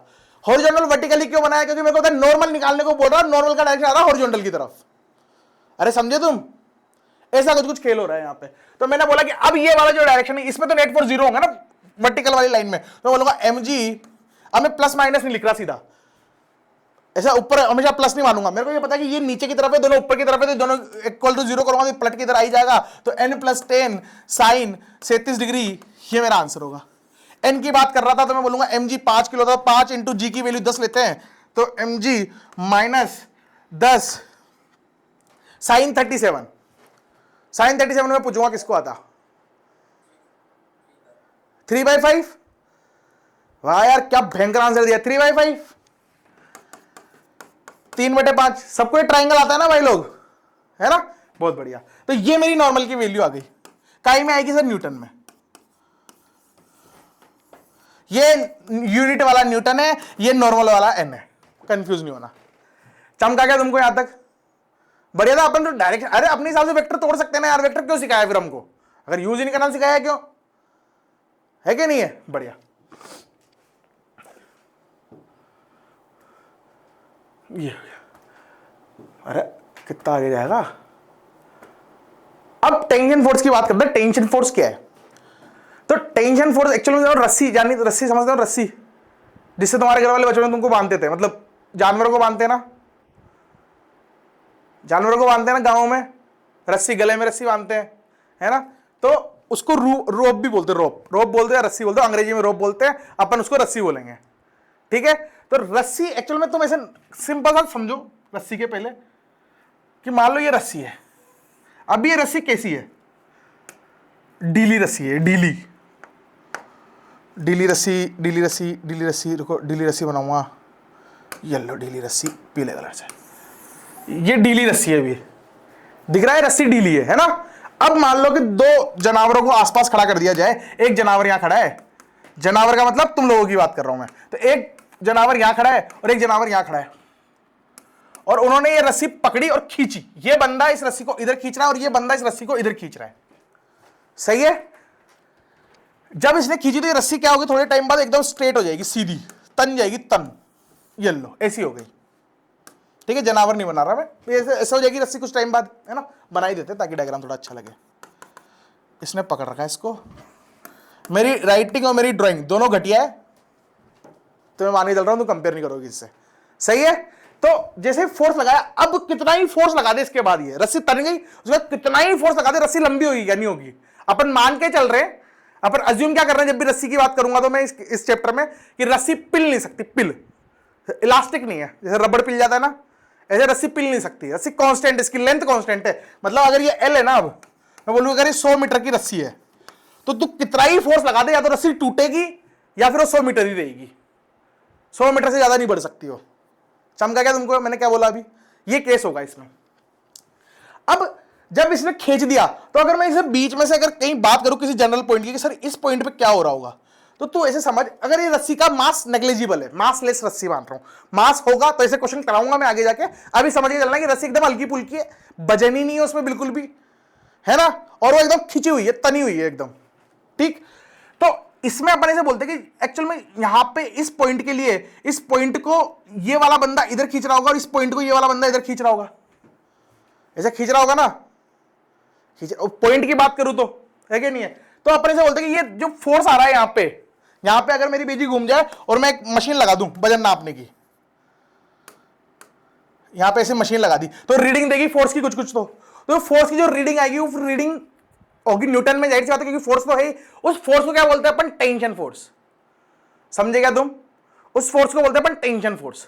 सही है। और ये टेंशन फोर्स है ना एक्चुअल में हमेशा, टेंशन फोर्स हमेशा ट्राई करता है कि जैसे मैंने रस्सी काट दी, एक्चुअल में काटी नहीं है ये ऐसे, तो अगर मेरे को डायग्राम बनाना होगा तो मैं डायग्राम ऐसे बनाऊंगा, ऐसे डायरेक्शन क्यों बनाया मैंने टेंशन का? मतलब इस पॉइंट पर टेंशन का डायरेक्शन ऐसे होगा, इस पॉइंट पर टेंशन का डायरेक्शन ऐसे होगा। क्यों? क्योंकि तो फील करके देख ले, अगर मैं अपोजिट करूंगा तो ऐसे ढीली पड़ जाएगी ना। अरे जैसे उल्टा लगाऊं तो भेड़ी हो जाएगी, तो भेड़ी मतलब सिमट जाएगी रस्सी।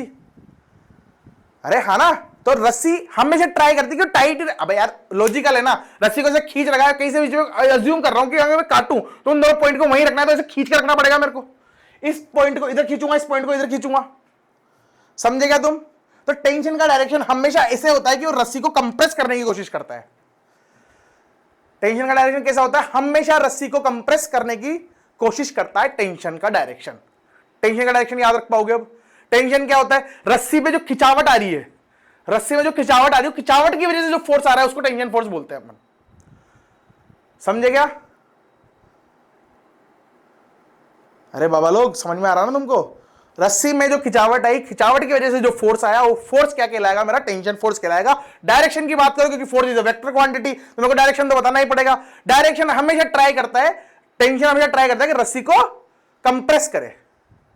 कैसे ट्राई करता है? कंप्रेस करे। बहुत बढ़िया। तो अगर मैं ऐसे बोलूं, अब मैं कितने भी डायग्राम बना लूं, कितने ही डायग्राम बना लूं, क्या ही फर्क पड़ जाएगा? फिर भी बनाते हैं। जैसे ये मान लो, ये ऐसे छत पे से एक रस्सी पे एक डिब्बा 5 किलो का, ठीक है। अगर मैं इस पे ध्यान दूं तो सर एक चीज को समझ में आ गया, आपने धरती माता सिखा दिया हमको, तो नीचे mg तो लग रहा होगा। mg एक फोर्स है, जाहिर सी बात है। इधर एक फोर्स लग रहा है, और इस सीलिंग, ये जो पॉइंट होगा, ये वाला पॉइंट, इस पॉइंट पर, ये पॉइंट एक्चुअल में नीचे खिसकना चाह रहा होगा, इस पॉइंट पे ऐसे नीचे फोर्स लग रहा होगा। तो इस पॉइंट पे नीचे फोर्स लग रहा होगा, तो ये सरफेस इस पे ऊपर की तरफ एक नॉर्मल लगा रही होगी। चमका क्या? हमेशा सरफेस के परपेंडिकुलर होता है, पर इस बार नॉर्मल का डायरेक्शन उल्टा है। सरफेस ऐसे लगा रही थी अपन, जितनी बार सरफेस बनाई, सरफेस नॉर्मल कैसे लगा रही थी? ऐसे। इस बार ऐसे नहीं लगा रही, उल्टा लगा रही है। वो अंदर चाहती कि घुस जा बेटा, आजा, ऐसे ऊपर खींच रही रस्सी को। क्यों? क्योंकि रस्सी तो टाइट रहेगी ना यार, फंडामेंटली तो सोचो साथ में, है कि नहीं है? बहुत बढ़िया। अब मैं अगर ऐसे बोलूं तुमको कि यार चलो ठीक है, इस पॉइंट पर टेंशन कैसे लग रहा होगा, तुम बताओगे सर ऐसे। समझा गया? समझा क्या? सबको समझा ये चीज? किसी को दुख है टेंशन का? नहीं है। अगर मेरे से बोलोगे सर टेंशन की वैल्यू बताओ, अरे तो ऐसे समझ, इस पॉइंट को मैं थोड़ा जूम करता हूं, ये है रस्सी का वो पॉइंट, ये रस्सी का पॉइंट है। ये रस्सी पे मैंने कितना लटका रखा है? 5 किलो। 5 किलो मतलब 10 न्यूटन, सॉरी 50 न्यूटन। सही है। तो इस पॉइंट पे नीचे की तरफ 50 न्यूटन लग रहा होगा। सही बात है। अब ये पॉइंट एक्चुअल में वहां पे बंधा हुआ है, सीलिंग पे बंधा हुआ है, सीलिंग पे, तो ये पॉइंट नीचे तो आएगा नहीं, अब सीलिंग होता है। तो इस पॉइंट को यहीं रोकने के लिए क्या हो रहा होगा? जो सरफेस है वो जो उस रस्सी को ऊपर की तरफ खींच रही होगी, तभी तो लग रहा होगा ना यार, है ना? तो किधर खींच रही होगी? ऊपर। उसको नॉर्मल नहीं बोलिए, कोई और फोर्स बोल लो, एक्चुअल में नॉर्मल फोर्स नहीं है, वो दूसरा फोर्स है, हिंज फोर्स है। एक्चुअल में उसके हिंज पे लग रहा है, ऐसे कड़ी बनी हुई थी ना, कड़ी, तो उस कड़ी पे एक्चुअल में नॉर्मल लग रहा है ऐसे। कौन सी सरफेस का? इसका छत है बेटा, छत है। अब छत वजन तो है ना, इसका वजन तो है, पर इस पे एमजी थोड़ी लगेगा। मना किया था ना मैंने सस्ते नशा करने को। अरे तेरे घर पे जो छत लगी हुई है, छत सीलिंग, वो कैसे नीचे गिर जाती है क्या? गिर जाती है क्या? नहीं गिरती ना मेरे दोस्तों। ऊपर तो बनाए सरियों वरियों से बनाई ऐसे की है, छत तक नीचे नहीं गिरे, जब तो उसके नीचे रह पा रहा है। नहीं समझा तू? तेरे को ये चीज जब समझ में आएगी जब छत गिर जाएगी, और छत गिर गई तो फिर तेरे को समझाने का मतलब नहीं है।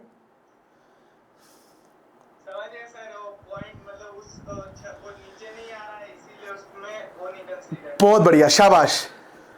हे भगवान, कभी कभी तो कुछ भी जहरीला पूछ लेते हो तुम लोग। क्लियर यहां तक फंडा सबको?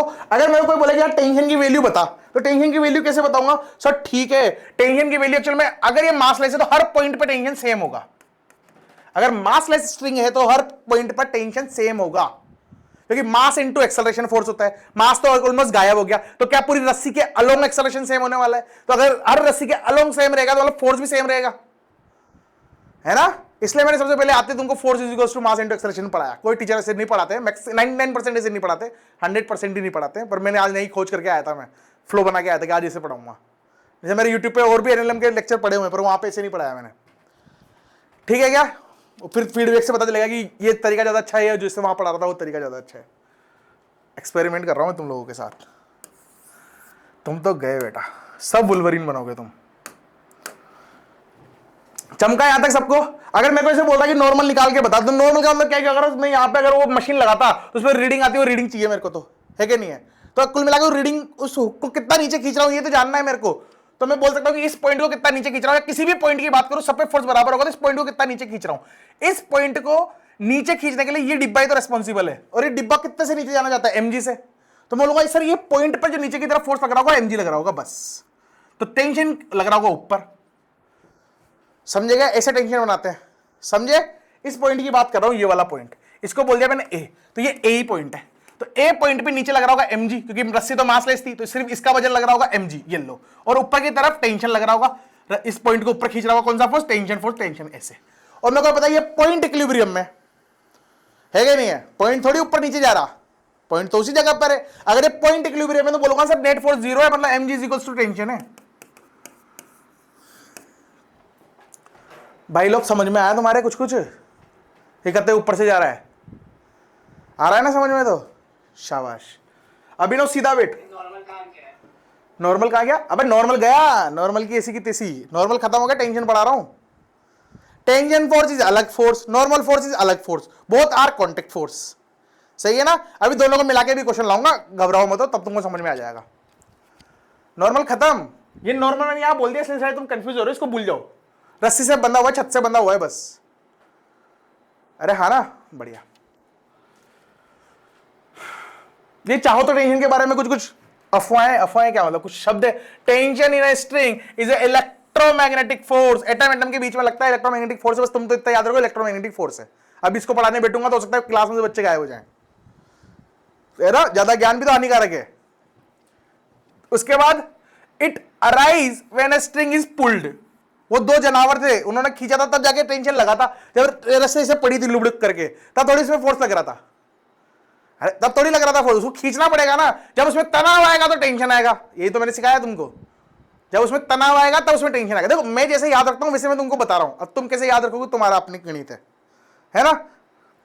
मैं मेरी लैंग्वेज में याद रखता हूं, तुम तुम्हारी में रखो, कोई बंगाली, बिहारी, मद्रासी, बंगाली, कोई अंग्रेजी है तो अंग्रेजी, है ना? वैसे जिस लैंग्वेज में तुम बात करते हो घर पे, उस लैंग्वेज में अपनी डेफिनेशन लिखनी चाहिए, मैं तो ये मानता हूं। Try to compress the string, ये क्या करता है? हमेशा फोर्स का डायरेक्शन है, हमेशा कैसा लगता है कि वो स्ट्रिंग को कंप्रेस करना चाहता है, सही है ना? तुम्हें फोर्स की फीलिंग आ गई होगी, तुम्हें कांटेक्ट फोर्स समझ में आ गया, तुमको नॉर्मल फोर्स समझ में आ गया, तुमको टेंशन फोर्स समझ में आ गया, क्लियर?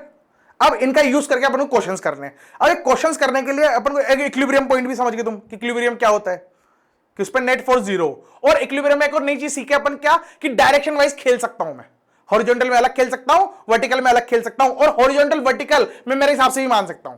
कुछ कुछ क्वेश्चन ऐसे कराऊंगा इसमें ऐसे हॉरिजॉन्टल मानूंगा टेढ़ा, जैसे किसी प्रोजेक्टाइल थ्रू इंक्लाइन प्लेन पढ़ा था मेरे से, तो अपन ने उसमें एक्सिस ही बदल दी थी, किसको मान लेते क्या लोड है उसमें, है कि नहीं है? एक्स एक्सिस वाई एक्सिस तो अपन मानते हैं, तो किस डायरेक्शन में रिजोल्व करना है, क्वेश्चन टू क्वेश्चन वेरी करेगा, और क्वेश्चन करेंगे अपन, बहुत सारे क्वेश्चन करेंगे, 40-50 क्वेश्चन करेंगे कम से कम।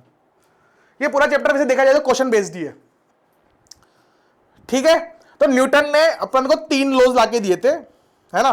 3 लॉ लाके वो शांत हो गया था। उसके बाद उसने और भी जगह मुंह मारा है वैसे तो, पर अपन को ये 3 चीजें सीखनी है अभी के चैप्टर में, ठीक है? एक होता है फर्स्ट लॉ, जो मैंने आते बताया तुमको, कि ऑब्जेक्ट जहां रखा है ना वहीं रहना चाहता है वो कहता है कि मेरे को छेड़ो मत, ये संडे के दिन मेरी हालत होती है जैसी, मेरे घर वाले कुछ भी बोलते हैं, मेरे को पलंग से नहीं उठना तो नहीं उठना, मैं को खाना भी खाना तो लेटे लेटे खाऊंगा। तो मैं न्यूटन के फर्स्ट लॉ का पूरा पालन करता हूं उस दिन, है कि नहीं है? तुम भी कोई कोई करते होंगे कि जिस स्थिति में हम हैं उस स्थिति में रहने दो, परेशान मत करो।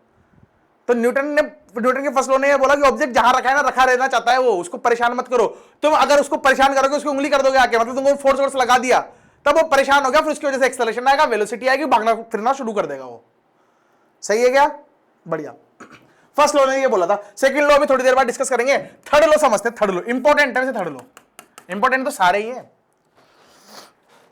इंपॉर्टेंट तो सारे ही है, पर थर्ड लॉ समझते हैं थोड़ा सा। थर्ड लॉ क्या बोलता है कि अगर मैं किसी ऑब्जेक्ट पर, जैसे मैंने इस बोर्ड पर ऐसे इससे ऐसे फोर्स लगाया, तो जितना मैंने इसे फोर्स लगाया उतना ही बोर्ड ने मेरे पे फोर्स लगाया होगा। एक देखा जाए तो अपन अभी इतनी देर से कर क्या रहे थे, सरफेस नहीं, सरफेस डिब्बा था, डिब्बे पे लग रहा था mg, तो सरफेस ने उस पर उतना ही तो फोर्स लगाया था mg के बराबर ही। mg is equal to normal आया था ना, क्वेश्चन भी कराया था मैंने। तो क्यों आया था? क्योंकि वो एक्शन रिएक्शन पेयर है। नहीं, वो एक्शन रिएक्शन पेयर नहीं है, पर वो मतलब उस फोर्स की वजह से वो दूसरा फोर्स आ रहा है। एक्शन रिएक्शन पेयर नहीं है। अभी एक्शन रिएक्शन पेयर समझाऊंगा तो समझ में आएगी नई गणित। चमका क्या तुमको? ये क्या बोलता है कि अगर तुमने किसी पे फोर्स लगाया तो इक्वल एंड ऑपोजिट फोर्स आप पे लगाएगा। सही है, वो आप पे लगाएगा। क्लियर? अभी मैं ऐसे बोल रहा था, रुको आगे डेफिनेशन से पहले डेफिनेशन पढ़ाऊंगा फिर आगे बताऊंगा। ये सेकंड वाला पॉइंट पढ़ो, action reaction force act on a different bodies. बहुत इंपॉर्टेंट पॉइंट है, डिफरेंट बॉडीज पे लगता है। किस पे लगता है? डिफरेंट बॉडीज पे। तो मैं जो क्वेश्चन अभी तुमसे, अगर मैंने गलती से बोल दिया था कि अपन इतनी देर से ये तो पढ़ रहे थे, एक्चुअली अपन इतनी देर से ये नहीं पढ़ रहे थे। यहां रखा हुआ है मान लो 5 किलो, सही है, ये 5 किलो पे लगा धरती माता नीचे mg, और सरफेस की वजह से 5 किलो पे लगा ऊपर नॉर्मल n। क्या n on mg action reaction force है क्या? क्यों नहीं है? बिकॉज वो एक ही बॉडी पे लाई कर रहे हैं, एक ही बॉडी पे लग रहे हैं, है ना। एक्शन रिएक्शन पेयर में हमेशा जब बोलूंगा, कई बार एक्शन रिएक्शन फोर्स बोलते हैं, कई बार एक्शन रिएक्शन पेयर बोलते हैं, तो कुछ दो डिफरेंट बॉडीज होनी चाहिए। समझा क्या भाई? दो डिफरेंट बॉडी होनी चाहिए। मैं ऐसे बोल सकता हूं, अगर मैं इस क्वेश्चन को ऐसे पूछता, ये सरफेस है, इस डिब्बे ने इस धरती पर, मतलब इस सरफेस पे जितना फोर्स लगाया होगा, इस सरफेस ने भी इस पे उतना ही फोर्स लगाया होगा, तो एक्शन रिएक्शन पेयर है। समझा क्या? मतलब इस वाले डिब्बे ने इस पे नीचे, धरती पर नीचे, ये धरती है, इस पे नीचे लगाया मान लो 6 न्यूटन, 6 न्यूटन फोर्स लगाया इस डिब्बे ने इस धरती पे, तो इस धरती ने इस पे नॉर्मल लगाया होगा 6 न्यूटन ही ऊपर। ऐसा समझा क्या तू?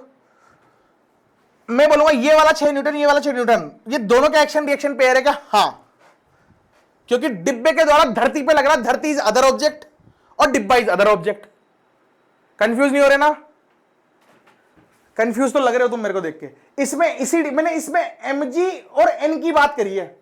mg और n are not action reaction pair. यहां पे मैं इसके द्वारा सरफेस पे जो नॉर्मल लगा वो, और सरफेस के द्वारा इस पे जो नॉर्मल लगा वो, उन दोनों की बात कर रहा हूं, तो ये दोनों एक्शन रिएक्शन पेयर है। समझे क्या शानी खोपड़ियों? मुकेश कुमार, तुम्हें समझ में आ रहा है दोस्त? बढ़िया। आनंद, तेरे यहां पे लाइट भाई बिल्कुल ही नहीं है, तुम्हें तेरा चेहरा देख नहीं पा रहा, कतई नहीं देख पा रहा, तो तेरे एक्सप्रेशन समझ में नहीं आ रहे, तो मेरे को ये पता नहीं चल पा रहा कि तुम्हें समझ में आ रहा है कि नहीं आ रहा। एक्सप्रेशन से बहुत फायदा मिलता है मेरे को, ये वजह तो मैंने यूट्यूब पे लाइव आना बंद कर दिया। हाँ, थोबड़े नहीं दिखते लोगों को, गालियां पढ़ने में आ जाती है पर थोबड़े नहीं दिखते। थर्ड लॉ समझ में आ गया तुमको? एक्शन रिएक्शन है ना, लल्लू सा है। एक्शन रिएक्शन पेयर भी समझ में आया। एक्शन रिएक्शन के लिए बस दो डिफरेंट बॉडीज होनी चाहिए, उनका मैग्नीट्यूड सेम होना चाहिए, फोर्स होनी चाहिए। सही बात है। चलो अब एक चीज आती है free body diagram. Free body diagram क्या है? एक्चुअल में बहुत कॉम्प्लिकेटेड बन जाती है कई बार चीजें, जिसमें बहुत सारे ऑब्जेक्ट हैं, फलाने डिंगले फोर्स लग रहे हैं, है?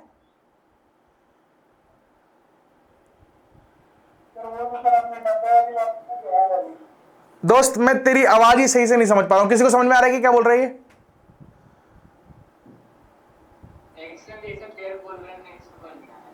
Action reaction pair. देख दोस्त, अगर एक्शन रिएक्शन पेयर की बात कर रहे हैं ना,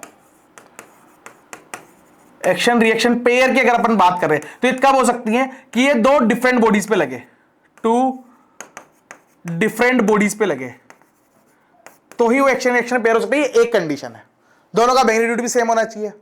तो अगर मैं बोलूं कि एक ऑब्जेक्ट है, एक बंदा है ए, या एक ऑब्जेक्ट है, एक ए ऑब्जेक्ट है, एक बी ऑब्जेक्ट है। ए ऑब्जेक्ट ने बी ऑब्जेक्ट पे 5 न्यूटन फोर्स लगाया, तो उसकी वजह से बी ऑब्जेक्ट ने ए ऑब्जेक्ट पर 5 न्यूटन फोर्स लगाया। समझा क्या? तो ये दोनों फोर्स अलग अलग बॉडीज पे लग रहे हैं, क्योंकि ए ने बी पे लगाया और बी ने ए पे लगाया, और दोनों का मैग्नीट्यूड सेम है। ठीक, तो ये कौन से फोर्स कहलाएंगे? These are action reaction pair. सही है। समझा क्या? अब इसमें एक कंफ्यूजन हो सकती है जो शायद तुम लोगों को भी होनी चाहिए थी, पता नहीं क्यों नहीं हुई, मैं इसको समझाया तो मेरे को तुमसे लगा ऐसा, जब मैं ये लाइन बोल रहा हूं तो ऐसा भी तो सकता है ना, ये ए ऑब्जेक्ट एक इंसान है, मतलब एक बंदा मेरे सामने खड़ा है, एक मैं खड़ा हूं, मैंने उसको धक्का मारा 5 न्यूटन का, फिर मैं आगे खड़ा हो गया, फिर आगे उसने मेरे 5 न्यूटन का धक्का मारा, क्या वो एक्शन रिएक्शन पेयर है क्या? नहीं है। क्यों? इंस्टेंट लगना चाहिए, तुरंत लगना चाहिए, इंस्टेंट। ठीक है, तो ये एक्शन रिएक्शन पेयर कब होता है? जब इंस्टेंट भी लग रहा हो फोर्स। समझे क्या? इंस्टेंट। जब मैं इस बोर्ड को ऐसे पकड़ रहा हूं यहां से, तो ये बोर्ड भी तो मेरे को धक्का मार रहा है ना उसी टाइम में, मैं बीच में स्क्रीन में कर रहा हूं तो कुछ हो जाएगा इसको, मैं ऐसे धक्का मार रहा हूं स्क्रीन पे, तो स्क्रीन भी इधर धक्का मार रही होगी ना मेरे को यार, है कि नहीं? है तो ये एक्शन रिएक्शन पेयर है। मेरे हाथ के द्वारा स्क्रीन पे फोर्स लगा, स्क्रीन के द्वारा मेरे हाथ पे फोर्स लगा। समझे क्या? अगर ऑब्जेक्ट एक ही तो नहीं होगा, वो एमजी वाला केस जो था, क्योंकि एमजी भी ऑब्जेक्ट पे लग रहा था और नॉर्मल भी ऑब्जेक्ट पे ही लग रहा था, तो दो डिफरेंट बॉडी थोड़ी बन गई हो। समझा क्या आनंद? तुम्हारे उधर बारिश वारिश हो रही है क्या? ऐसे बादल कैसे हो रहे हैं? कहां से है भाई तू? मेरे को भी बुला ले वहां पे। कौन से एरिया से? झारखंड। इधर देखो भैंस की टांग, ये पूरा पसीना हो रहा है, ये फिर भी पतला नहीं हो रहा मैं, और एसी चल रहा है तब की 16 पे, फिर भी पसीना आ रहा। गोल मटोल नस कम नहीं हो जाए मेरी इस वजह से। अब एफबीडी की बात करते हैं, एफबीडी की, ठीक है ना? इस डेफिनेशन को अभी मत समझो, पहले अपन यहां पे खेलते थोड़ी देर।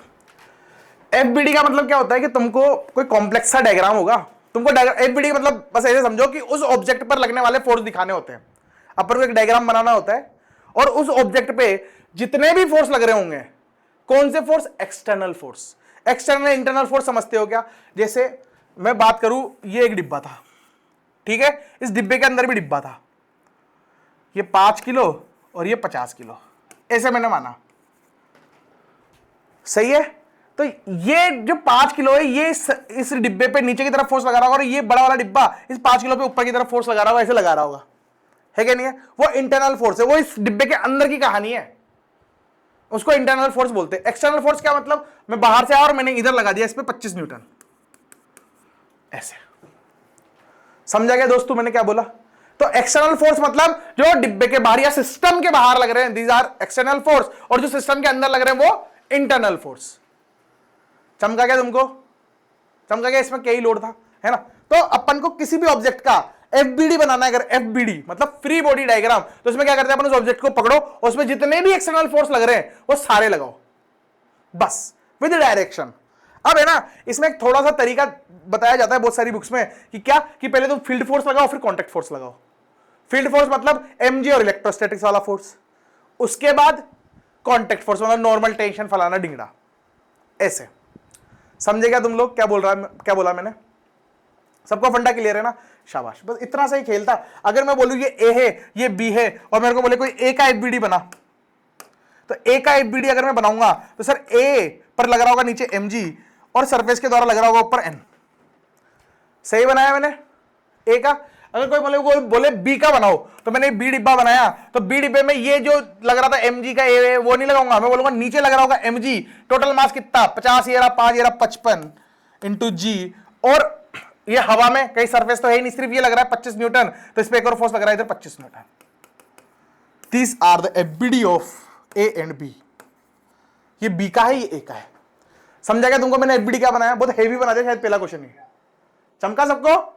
मुंडी ला दिया करो बस, माइक तो बोले चालू मत करा करो जब तक डाउट नहीं हो, मुंडी हिलती रहनी है। एफबीडी समझा तुमको, है ना? इंटरनल फोर्स नहीं दिखाया मैंने, इस पे क्या कहानी चल रही थी, एन और एमजी, यहां पे नहीं दिखाई मैंने एन और एमजी, सिर्फ एक्सटर्नल फोर्स दिखाते हैं अपन जब एफबीडी बनाते हैं, और एफबीडी पर लगने वाले फोर्स, जिस ऑब्जेक्ट में लग रहे हैं फोर्स वाले फोर्स दिखाए जाते हैं। समझा गया दोस्त? समझा? शाबाश। अब कुछ कुछ क्वेश्चन करते हैं। वैसे चाहो तो एफबीडी की डेफिनेशन पढ़ लो, पर मैंने जो बोला वो ज्यादा अच्छी है, इसमें कंफ्यूज हो जाओगे, बाकी तुमको नोट्स में मिल जाएंगी तो पढ़ लेना, है ना? वैसे मैंने क्वेश्चन क्या बोल रहे हो बाबू? एमजी नीचे एमजी नहीं लगाया क्या मैंने? उसमें लगाया होगा ना यार, लगाया ना 55 जी।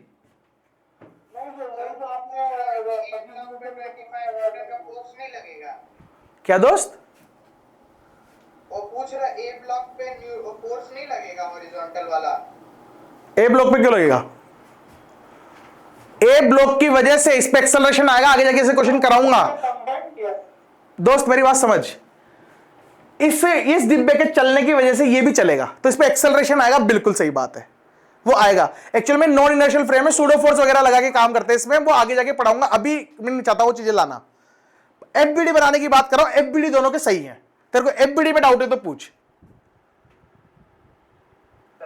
और एफबीडी में तू यहां पे, अच्छा तू अगर तू ये पूछ रहा है, अगर तू ये पूछ रहा है कि सर यहां पे 25 न्यूटन क्यों नहीं लगाया, तो क्यों लगेगा भाई? इस डिब्बे पे लगने वाले फोर्स, इस डिब्बे पे कोई फोर्स लग रहा है क्या? नहीं लग रहा, तो 25 न्यूटन इस पे नहीं लगेगा। बुझे? बुझे भाई? हाँ, बड़े वाले बॉक्स में नॉर्मल लगेगा ना ऊपर की डायरेक्शन? कैसे लगेगा? ये हवा में है, इस पे टोटका कर रखा है मैंने, ये हवा में है। कहीं भी कॉन्टेक्ट सरफेस है क्या? ये सर्वे कहीं टच नहीं है, ये सर्वे कहीं टच नहीं है, सर्वे कहीं टच नहीं है, सर्वे कहीं टच नहीं है। इस वाली चीज की अगर तू बात करिए तो अंदर की तरफ टच है ना, बाहर कहां टच है? मैंने बोला एक्सटर्नल फोर्स लगाते हैं एफबीडी पे, सिर्फ और सिर्फ एफबीडी पे एक्सटर्नल फोर्स दिखाई जाते हैं। जनता समझ रहे हो तुम लोग, है ना? और मैंने जब एमजी लिखा तो एक्चुअली एमजी तो क्या है? Total mass. तो टोटल मास क्या है भाई साहब? 50 किलो का तो बड़ा डिब्बा था और 5 किलो का छोटा डिब्बा था, तो 55 किलो हो गया टोटल मास। समझेगा? मैंने बहुत हेवी एग्जांपल ले लिया इनडायरेक्टली, पहली बार ही बनाया मैंने भी ये, और ऐसा एग्जांपल बन सकता था वो भी। मतलब अच्छा क्वेश्चन है, बहुत सारी चीजें तुमको यहाँ क्लियर होगी। सटीक सॉर्टेड है पिक्चर सबकी, सबको फंडा क्लियर है? क्या क्या बोल रहा मित्र? 5 kg का बॉक्स अंदर चिपका हुआ है। नहीं नाच रहा है वो तो क्या फर्क पड़ेगा, पर इंटरनल फोर्स कुछ भी हो। मैं तो इससे बोल, चलो इससे थोड़ा टफ करते हैं इसको। ऐसे था, एक जानवर अंदर था, जानवर मतलब तुम लोग, और एक बॉल थी, उसको पकड़ा और ऐसे फेंका। ये बॉल ऐसे ठप्पे खा रही है, ढप ढप ढप ढप, ऐसे ठप्पे खा रही है और भागती जा रही है, उसको फर्क ही नहीं पड़ रहा। मैंने बोला कि बी का एफबीडी बना, तेरे को क्या बनाना? बी का एफबीडी।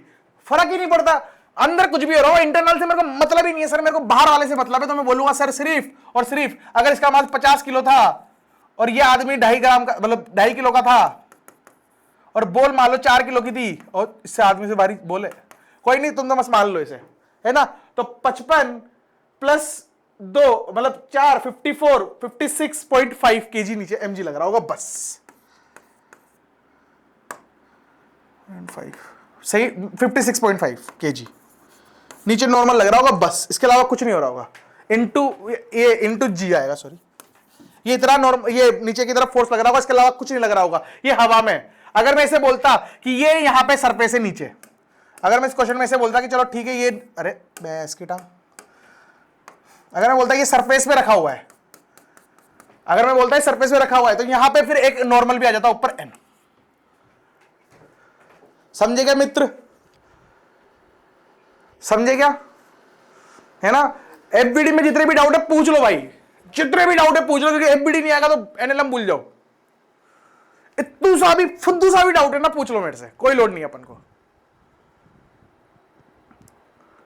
इसका मतलब सर कि कोई भी अंदर कोई भी इंटरनल फोर्स उसका बड़े मतलब उसके बाहर वाले, हाँ नहीं पड़ेगा, बाहर वाले कुछ फर्क नहीं पड़ेगा, इंटरनल सिस्टम की वजह से बाहर वाले पे कोई फर्क नहीं पड़ेगा। डेफिनेशन ही यही है ना यार, एफबीडी बनाने के लिए एक्सटर्नल फोर्स चाहिए, तो इंटरनल कुछ भी। एक्चुअली में तुम आगे जाके देखोगे ना तो बम फटने वाली प्रॉब्लम करेंगे अपन सेंटर ऑफ मास में, वो इंटरनल फोर्स की वजह से फटता है, तो उसमें मोमेंटम कंजर्व होता है। मोमेंटम होता है डीपी बाई डी, मतलब पी, और डीपी बाई डी फोर्स होता है। अब मैं इतना कॉम्प्लिकेटेड तरीके से समझाऊंगा तो अभी तुमने सिलेबस पढ़ा नहीं है पूरा, तो तुम्हारे कंफ्यूजन क्रिएट हो जाएगी फालतू में। नहीं तो वैसे भी रिलेट कर सकता है, जिसको थोड़ा थोड़ा मोमेंटम के बारे में पता है, तो change in momentum per unit time is force, Newton second law अभी पढ़ाया नहीं है, वो होता है। तो जब बम फटता है तो जस्ट फटने के बाद अपन मोमेंटम कंजर्व कर देते हैं उसमें। क्यों कर देते हैं भाई साहब? क्यों? क्योंकि एक्चुअल में इंटरनल फोर्सेस की वजह से फटा है ना, बाहर से थोड़ी कोई फोर्स लगा था। जब तक एक्सटर्नल फोर्स लगेगा नहीं तो मोमेंटम में चेंज आता नहीं है, मतलब मोमेंटम जो इनिशियल था फाइनल रहेगा, मोमेंटम कंजर्व रहेगा जब तक external force, net external force उस पे जीरो है। अब बहुत हेवी हो जाएगी बातें मेरे हिसाब से, यहीं खत्म करते हैं इसको, तो आगे बढ़ते हैं एनएलएम पे, है ना? क्योंकि मेरे में तो अथा ज्ञान है, अथा ज्ञान मतलब मैंने तो बहुत ज्यादा पढ़ाई कर ली यार। ठीक है आगे बढ़ते हैं ना। आनंद कंफ्यूजन है क्या भाई दोस्त? अभी भी तेरे को इंटरनल फोर्स से कुछ फर्क नहीं पड़ेगा, तू इसे फील करने की कोशिश कर रहा है कि ऐसा आ रहा है तो बाहर का डिब्बा भी हिलेगा डुलेगा, हिलेगा डुलेगा, वैसे क्वेश्चन कराऊंगा, पर एफबीडी में उसको नहीं लिखना। समझा गया दोस्त? एफबीडी में उसको नहीं लिखना। तुमको मैं सिर्फ और सिर्फ एफबीडी बनाना सिखा रहा हूं। इसके बाद अभी inertial, non inertial, pseudo force, फलाना डिंगड़ा, बहुत सारी चीजें आएंगी। एक्चुअल में कुछ कुछ बच्चों ने क्या शायद पहले पढ़ लिया एनएलएम और गलत पढ़ लिया, गलत आदमी से पढ़ लिया, ऐसा कुछ कुछ हो गया। जेई एडवांस के सारे पीआईक्यूज लगाइयो, आंसर मैच करियो। सलीम सर से पढ़ा था तो मान कर हाँ, सलीम सर ने क्या बताया? सर से पढ़ा था, जितना पढ़ा था उतना भी हो गया। सलीम सर से जब पढ़ा था उसके बाद तो किसी सर से पढ़ा, जितना जितना आता था वो भी बोल गया है ना? तो मैं तेरा भाई जिंदा, अपन सलीम सर यहाँ आए तो अपन वहां है। अरे छोड़ो, इस पार्ट को काट दिया जाएगा वीडियो से। हाँ, अभी मीटिंग एंड होने में कितना टाइम बाकी है? 5 मिनट है ना? ठीक है, आगे बढ़ते हैं। एफबीडी की परिभाषा चाहो तो पढ़ लो। A free body diagram consist of a diagrammatic representation, मतलब कुल मिला के चित्र बनाना। चित्र जो अपन बना रहे FBD free body diagram, diagram ही तो बना रहे अपन इतनी देर में, तो चित्र बनाना है ऑफ अ सिंगल बॉडी और अ सब सिस्टम। अब ये सब सिस्टम की क्या बसड़बाजी है? एक्चुअल में तो देखेगा ना, तो एक्चुअल में इस चीज को मैं एक्चुअल में सिस्टम ही तो बोलूंगा, क्योंकि इसके अंदर एक चलगुजा भी घूम रहा है, बोले फेंक रहा है, बहुत कुछ हो रहा है। तो मैं पूरे को सिस्टम माना। अब मेरी भी घूम जाए तो मैं इसको भी बोल सकता था कि इसका एफबीडी बनाओ, अरे बोल सकता था ना, तो ये अलग ऑब्जेक्ट बन जाता। तो कभी कभी अपन सिस्टम का एफबीडी बनाएंगे, कभी कभी उसके अंदर की चीजों का भी एफबीडी बनाएंगे, डिपेंड करता है क्वेश्चन क्या पूछ रहा है। सही क्या? बढ़िया। तो ऐसा खेला है यहां पे, इसलिए मैंने बोला पढ़ना मत इसके ऊपर, ठीक है। और bodies isolated from it surrounded showing all, मतलब अपन ने जब मैंने एफबीडी बनाया ए का, जब मैंने ए का एफबीडी बनाया था तो मैंने बी का थोड़ी बनाया था। यहां पे जब मैंने ए का एफबीडी बनाया तो मैं बी से तो मतलब ही नहीं रखा मैंने, बी क्या तेल लगाने, मेरे को तो ऐसे खेलना है, तो मैंने सिर्फ ए का एफबीडी बनाया ऐसे। तो जिसका एफबीडी बनाते हैं उसमें लगने वाले फोर्स लगाते हैं बस, और उसके आसपास जो भी कचरा उसको भूल जाते हैं अपन। एफबीडी बनाते टाइम ऐसा कुछ कुछ करते हैं, ठीक है। आनंद भाग गया क्या? ज्यादा हेवी डोज मिल गया क्या उसको? अच्छा है, मौजूद है तो क्लास में, ठीक है भाई साहब।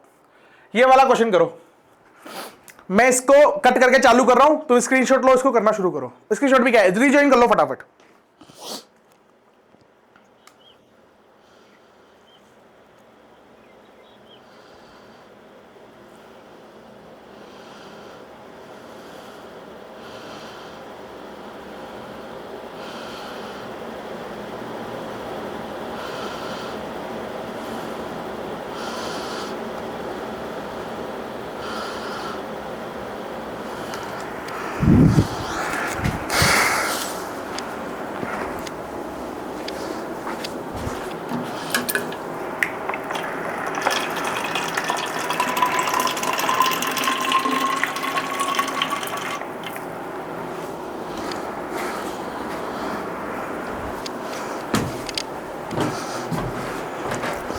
किसी को अगर यहाँ पे हेवी लग रहा है ना, तो यूट्यूब पे भी लेक्चर पड़े हुए हैं, वो भी देख सकता है, उसमें बहुत इजी में पढ़ाया मैंने। मतलब वो तो देखो सिलेक्शन पे डिपेंड करता है कि तुम्हें कौन सी रैंक चाहिए।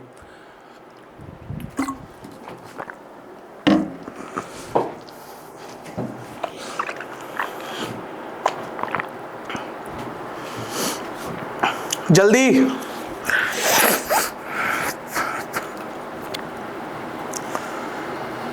सारिका, तेरा कैमरा चालू करने के लिए इनविटेशन देने आऊंगा कि तेरे घर पे? क्लासिक अंशुल, बहुत बढ़िया, शाबाश। अंशुल ने तो बैलेंस भी कर दिया। अच्छा, बैलेंस करने को बोला भी क्या इसने? देखो क्या बोल रहा है क्वेश्चन, बहुत लल्लू क्वेश्चन है, अपन इसे अच्छे एग्जाम्पल करें। बहुत ही लल्लू, कहते गंदा क्वेश्चन है ना। A block of mass छोटा m is kept on a ground as shown in figure। बहुत बढ़िया, छोटा m है और ये ग्राउंड पे रखा है, ठीक है भैया, है ना। पहला बोलता है ए पार्ट में ड्रॉ एफबीडी ऑफ ब्लॉक। इस ब्लॉक का एफबीडी बनाना तो सिर्फ ब्लॉक बनाओ, दुनियादारी की सारी चीजें भूल जाओ, सिर्फ ब्लॉक का डिब्बा बनाओ। ब्लॉक का डिब्बा बनाया मैंने। इसके बाद फील्ड फोर्स। फील्ड फोर्स क्या भाई साहब, एमजी लग रहा होगा तो एमजी बना दो, येलो एमजी। फील्ड फोर्स का मतलब क्या है, तुम तो फील्ड फोर्स मैं तो याद रखता नहीं हूं, जितने भी एक्सटर्नल फोर्स लग रहे हैं दुनिया में वो सारे इसमें चिपका दो। तो एक तो एमजी लग रहा होगा धरती माता की वजह से, और एक लग रहा होगा ऊपर की तरफ भाई साहब नॉर्मल सरफेस की वजह से ऊपर एम, ऐसे। इसके अलावा कोई और फोर्स लग रहा है क्या? नहीं लग रहा। तो क्या एफबीडी कंप्लीट हो गया अपना? हाँ, डन, एफबीडी डन, शाबाश। फिर बोलता है are force acting on a block action reaction pair. कौन बताएगा मेरे को? Is it action reaction pair? अगर किसी ने बोल दिया हाँ तो मां कसम भाई, मां कसम एक्शन रिएक्शन पेयर का उदाहरण भी दे सकता हूं मैं। एक्शन रिएक्शन पेयर है ही नहीं है, क्योंकि ये एक ही डिब्बे पे लग रहे हैं भैया। किसमें लग रहे हैं? एक ही डिब्बे पे। तो एक ही डिब्बे पे थोड़ी लग सकते हैं, अदर दो डिफरेंट बॉडीज होनी चाहिए। मतलब आंसर इसका नो नहीं है। सी की बात करें, answer is yes, draw the action reaction pair. अब भैंस कितना पागल है क्या? एमजी और एन यही तो एक्शन रिएक्शन पेयर है, तो ड्रॉ कर दिया हमने। क्लियर बंडा? सबको क्लियर? किसी को कोई दुख जीवन में, कोई समस्या, किसी घर वाले उसको मार रहे हो, पीट रहे हो, खाना नहीं दे रहे हो? हाँ शारिका, तेरी मम्मी मार रही तेरे को? तो थर्ड वाले क्वेश्चन में इफ आंसर इज नो बोला है तो सरफेस और ब्लॉक का बनाएंगे ना एक्शन रिएक्शन पेयर नॉर्मल। अच्छा अच्छा, ड्रॉ एक्शन रिएक्शन पेयर। हाँ हाँ सही बोल रही है। वाह यार शारिका, तो भयंकर इंटेलिजेंट है। देखो एक्चुअल में सही बोल रही ना ये बच्ची यार। एक्चुअली में बोला answer is not draw action reaction pair, draw करने को बोल रहा है। ये दोनों एक्शन रिएक्शन पेयर थोड़ी है, मैं भी पता नहीं क्या कर रहा था। तो एक्शन रिएक्शन पेयर बनाना है तो मैं बोलूंगा कि इस सरफेस, नीचे वाली सरफेस की वजह से इस पे लगा होगा N1 और इसकी वजह से नीचे वाली सरफेस पे लगा होगा नीचे N2। तो both N1 and N2 are action reaction pair. चमका क्या दोस्त? किसी के दुख है जीवन में? हवा में चल गया ब्लॉक, क्या हवा में चली गई। क्या क्या क्या बोल रहा है? ब्लॉक हवा में चल गया। हवा में चल गया? कौन? मैं तो रहता ही हवा में हूं। अभी तो नशे उतरे कॉलेज के बाद मेरे। क्या बोलना चाहते हैं आप? सर वो पूछ रहे ब्लॉक हवा में चल गया और जब ना मुन्ना ना, कैसी बातें करता है भाई तू? तुम मेरे हार्ट अटैक दिलाएगा क्या? अब हवा में लेके डायग्राम बना रहा हूं, डायग्राम बस। ए भगवान, सारे आके मारो मेरे को पहले तो यहाँ पे तो।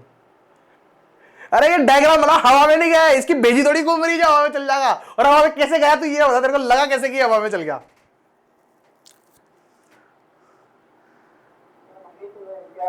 बेटा तू है ना, बारिश का मौसम हो रहा है और तू नशे करके बैठा वहां पे, तेरे नशे नहीं उतर रहे। हवा में कैसे जाएगा वो? भैंस की टांग, मेरे को भी इसी शक्तियां चाहिए, डिब्बे को हवा में कर दूं मैं। अलग ही खतरनाक है भाई ये बंदा तो। भैया एमजी का भी है। हाँ बोल बोल, एमजी भी हवा में है। ये these diagram are not FBD, this is the FBD. ये एफबीडी है, ये समझ आया है मेरे बाप, ये समझाया है मैंने, ये समझाया है, बस समझाने के लिए था। एमजी का वैसे रिएक्शन पेयर होगा, एक्शन रिएक्शन पेयर कोई? एमजी की वजह से एक्शन रिएक्शन में कैसे होगा? नहीं होगा। सर एमजी की वजह से नहीं बोल रहा, जैसे N1 का N1 और N2 रिएक्शन एक्शन पेयर है ना, हाँ हाँ, वैसे एमजी का कोई ऐसा पेयर होगा? नहीं नहीं होगा, नहीं होगा। नहीं, कैसे होगा? क्लियर है? क्लियर है? वैसे तुम बहुत खतरनाक ही डाउट पूछ रहे हो भाई। खतरनाक इन द सेंस मतलब अच्छे डाउट पूछ रहे हो। मतलब ये बंदा एकदम फ्रेशर है, मतलब जिसने कभी एनएलएम के बारे में कुछ नहीं पढ़ा। गुड, ऐसे बच्चे चाहिए मेरे को जीवन में। यहां तो सारे 1.5 शाने बैठे सब।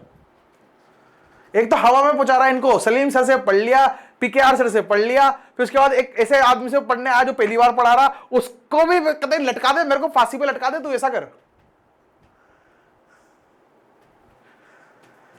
दिव्यांशु तेरे को क्लियर है? देख एमजी लगा तो एमजी की वजह से रिएक्शन आना चाहिए, तू ऐसे सोच रहा होगा। न्यूटन थर्ड लॉ, किसी पे एक्शन हुआ तो रिएक्शन आया क्या? क्यों नहीं?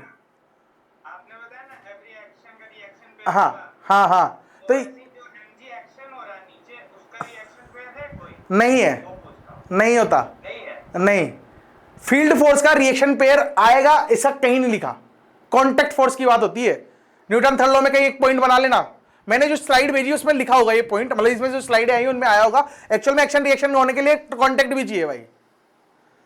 वैसे बिना कांटेक्ट के भी होते हैं, जैसे जब मैं वो पढ़ाऊंगा तुमको कुलाम्स लॉ, तो ऐसे समझ कि एमजी का कोई रिएक्शन पेयर नहीं आएगा। कांटेक्ट में है ना सर इसके?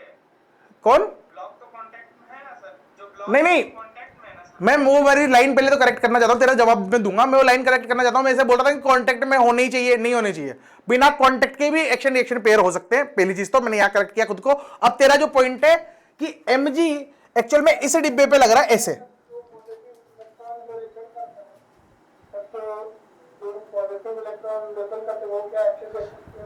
हाँ होता है बिल्कुल होता है, इसीलिए मैंने मेरी लाइन करेक्ट करी। जब Q1 चार्ज Q2 पे फोर्स लगाएगा तो these are action reaction pair. Actual में जब कुलाम्स लॉ पढ़ाते हैं तो नीचे लिखते हैं कि कुलाम्स लॉ हमेशा एक स्ट्रेट लाइन में लगता है और वो एक्शन रिएक्शन पेयर होता है। वहां से मेरे को ये चीज याद आई कि हाँ कॉन्टेक्ट सर्वे होना जरूरी नहीं होता। पता है तुमको एक ब्यूटी फिजिक्स की क्या है, जब तुम्हारा सिलेबस कंप्लीट होने लगता है ना तो तुम्हारी बैकलॉग के कुछ छोटे छोटे कॉन्सेप्ट्स होते हैं जो तुमको लगता है कि मेरे को क्लियर नहीं है, तो धीरे धीरे सही हो जाते हैं। जैसे अभी मेरे को एक पल के लिए ये पता नहीं था कि कॉन्टेक्ट सरफेस होना चाहिए कि नहीं होना चाहिए, पर मेरे को वो डेफिनेशन याद आ गई तो क्लियर हो गया मेरे को फटाक से। तो मेरे पास बहुत सारे कॉन्सेप्ट है दिमाग में, तो उनसे मैं गलती सुधार लेता हूं मेरी। समझ रहे हो क्या? ये तुम्हारे साथ भी होगा, जब तुम्हारा सिलेबस पूरा कंप्लीट हो जाएगा तुम भी ऐसे सोच पाओगे। बस कितना डिटेलिंग में पढ़ते हो ये है, जैसे मैं 6 साल पहले पढ़ा था, अभी भी याद है। हाँ देव्यांशु, तेरा mg वाला फंडा क्लियर हुआ क्या भाई? mg लग रहा है फील्ड फोर्स, नीचे mg लगा, mg की वजह से रिएक्शन पेयर आना चाहिए था। एक्चुअल में mg की वजह से रिएक्शन पेयर आता है अर्थ पर वो नेग्लिजिबल होता है। समझा क्या? है ना? तो जैसे ही देख, धरती माता ने मेरे पे mg लगा, मेरे पे फोर्स लगाया, तो मैं भी धरती माता पे फोर्स लगाऊंगा, पर मेरी क्या औकात, मतलब मैं बहुत कम फोर्स लगाऊंगा अर्थ पर, मतलब धरती का वजन ज्यादा है ना, बहुत ज्यादा है, इसलिए मेरी द्वारा जो रिएक्शन हुआ उस पे वो नेग्लेक्ट कर दिया जाएगा यहां पर। समझ गए सर आप, अच्छा से समझ। है ना? बढ़िया। अरे बारे रे, इसको करो।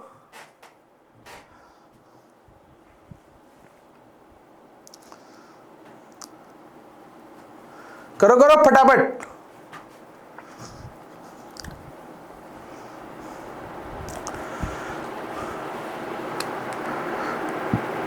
आधा घंटा अपने पास, 6 बजे क्लास खत्म हो जाएगी दोस्त।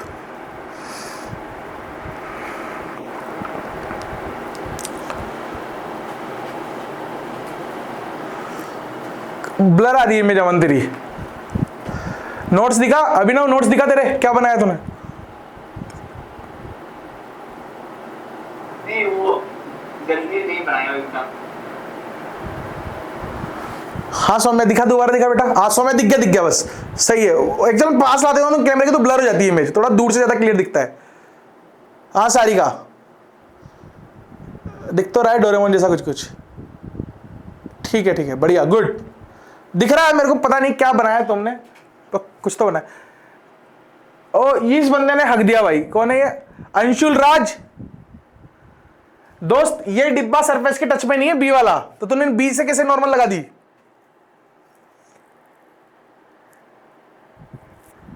है ना? पार की नजरें मेरी, गलतियां तो ढूंढना आता है मेरे को। चील की निगाह है एकदम। देखो एक तो है ए और एक है यहां पे बी, मेरे को ए और बी का दोनों का एफबीडी बनाना है। सही बात। मैंने बोला ये ए, वैसे गोला देख रहे हो तुम, कते गोल मटोल। धीरे धीरे मेरे स्किल अच्छे हो रहे हैं बोर्ड यूज करने के। पहले के टाइम में मैं ऐसे गोला बनाता था। सबसे बढ़िया गोला लग रहा है, इंस्ट्रूमेंट से बनाया लग रहा है ना? ऐसे है। मैं बताने वाला था, वो जो आपने उस न्यूटन फिजिक्स पढ़ाए थे ना, उसमें भी आप जो गोला बनाए थे, शानदार बनाया था ना मैं। हाँ एक और बार बना के देखेगा, दोबारा नहीं बना तो। ए मेरा गोला, वाह बेटा, टैलेंट होता है, एक बार थोड़ी गायब हो जाता है। प्रैक्टिस। ठीक है, ये ए है, बहुत मस्ती होगी तो ध्यान दो। ये ए है, ठीक है। ए पे कहां कॉन्टेक्ट है? सबसे पहले फील्ड फोर्स लगाना है, तो मैं बोलूंगा ओ फील्ड फोर्स मतलब एमजी, तो एमजी चिपका दो। हाँ कराए थे, और अब आ ही गया तो दोबारा करा देते हैं, क्या सीन है? थोड़ा जल्दी कराते हैं। इस सरफेस की वजह से इधर लग रहा होगा एक और नॉर्मल n1 बोलता हूं, और इसकी वजह से ऐसे टेंजेंट ड्रॉ करूंगा, उसके परपेंडिकुलर ऐसे सेंटर से पास हो रही होगी बिल्कुल, तो ये होगी मेरी n2। समझा क्या? एक्चुअल में यहां लग रही होगी, पर मैं डायग्राम यहां क्यों बना रहा हूं? क्योंकि जनरली ऐसे ही बनाते हैं, सही है ना, सेंटर पे, ताकि मेरे को रिजोल्व करना, एंगल लेना वो आसान हो जाए। ठीक दोस्त, बढ़िया, शाबाश। इसके लिए अगर मैं बी के लिए बनाऊं तो मैं बोलूंगा ये बी है सर, और बी पे नीचे लग रहा होगा mg। ठीक है, ये किसका m है? ये a वाले का m है। ये किसका m है? बी वाले का m है ना? और यहां पे ये कॉन्टेक्ट सरफेस, तो इसी के बिल्कुल जस्ट अपोजिट यहां पे एक और लग रहा होगा क्या, N3 लग रहा होगा, है ना। वैसे मेरे को पता है N3 N2 के बराबर भी आएगी, पर ऐसे क्वेश्चन बाद में करेंगे। अभी तो तुमको समझ में आना चाहिए एक नॉर्मल फोर्स लग रहा हो कौन सा क्या, इक्विलिब्रियम वाले केस में निकाल सकता हूं कि N3 = N2। चमका क्या बताओ, एक ब्यूटी बताओ, मतलब कैसे सोचता है रैंक के क्वेश्चन को। जैसे अगर मेरे को कोई बोले कि क्वेश्चन कर, तो तुम क्या करोगे जनरली, शायद तुम ऐसा करोगे कि तुम इसको अभी बैलेंस करने बैठोगे कि मैं इस लाइन के अलोंग सारे फोर्स निकाल लूंगा, ये करूंगा वो करूंगा, खेलम कूदी करूंगा, फिर आंसर लाऊंगा। मैं क्या करता, उसकी जगह एग्जाम में बैठा था, मैं इस पॉइंट का एफबीडी बनाता। अब तुम बोलोगे सर ये तो कॉन्सेप्ट ही नहीं है, पॉइंट के थोड़ी एफबीडी बनते हैं, नहीं बनते, पर तरीके तो होते हैं ना। मैं इस पॉइंट का एफबीडी बनाता हूं, इस पॉइंट पे 2 ही फोर्स लग रहे हैं बस, तीसरा फोर्स नहीं लग रहा इस पे, N1 N2 और N3, और ये इक्विलिब्रियम में, तो मैं बोलूंगा N2 = N3। समझे क्या तुम, ये अपन क्वेश्चन करेंगे तो नई नई तरीके सिखाऊंगा तुमको मैं कैसे क्वेश्चन करता हूं। बाकी अभी के लिए एक तरीका छोटा सा, मैं वो चमका जैसे क्वेश्चन करते टाइम आया भाई, कुछ समझ में हेवी हो गया कुछ। सर ये एक का जो N2 है सर, उसका क्या होगा? क्या दोस्त, वो सर बी पे तो परपेंडिकुलर नहीं लगाया, लगाया ना परपेंडिकुलर, तो लगाइए। सी और बी दो एक और नॉर्मल होगा इस पे, इधर N4 बोल दो उसको, इस वाली सरफेस की वजह से, इस वाली सरफेस। हाँ अब बोल, क्या बोल रहा है। तो वही बोला N4 वाली। हाँ N4 तो लगेगा ही ना, मैं एक्चुअल में ये बनाते बनाते वो मस्ती करने लग गया था। ठीक है, नेक्स्ट क्वेश्चन, सब 5-5 गोले करके बना के बताओ कौन ज्यादा गोल बनाता है। 1 2 3 4, होमवर्क हो गया तेरा, गोले दिखा, बनाए तूने गोले, बोल बोल, ओ बेटा बोल भाई, ओ बोल, क्या बोल रही थी, कौन बोल रहा था, मैं तो यही भूल गया। जो इससे पिछले अभी जो आपने क्वेश्चन कराया उसमें mg के ऊपर की तरफ भी तो रहेगा a वाले गोले, नहीं बनाया क्या मैंने, हाँ इधर भी लगेगा एक नॉर्मल N6, शाबाश, सही है क्या। ऐसे गलतियां तुमको पकड़नी है यार, सौम्या शाबाश, गुड, चमका क्या। अब ये एफबीडी करेक्ट है ना। हमेशा एफबीडी बनाते टाइम एक क्वेश्चन तुमको लास्ट में खुद से जरूर पूछना है कि मैंने क्या सारे फोर्स लगा दिए, क्या सारे एक्सटर्नल फोर्स मैंने लगा दिए क्या, दिमाग में जरूर होना चाहिए। एक भी फोर्स भूले तो क्वेश्चन गलत हो जाएगा। जब मैं क्वेश्चन कर रहा हूँ तो मेरा दिमाग वैसे अलर्ट हो जाता है, तो मैं वैसे कर लूंगा सही, पर तुम्हें गलत चीजें नहीं सीखनी, बुझे मैं क्या बोला, ठीक है ना। ठीक है अमन, कोई दोस्त, अनंत कोई डाउट, अमन कहां गया आज अपना, अच्छा हो रहा, आज बोल नहीं रहा तू यार। नेक्स्ट क्वेश्चन का जवाब देगा तू। द नेक्स्ट क्वेश्चन इज 4 गोले, सारे के सारे गोल मटोल। तुम्हारे नोट्स में जाने चाहिए ना, तो हाँ ये लो, ये करो, एफबीडी का ये ना क्वेश्चन, हाँ इसका एफबीडी बनाओ, तुरंत एफबीडी बनाओ उसका, तुरंत।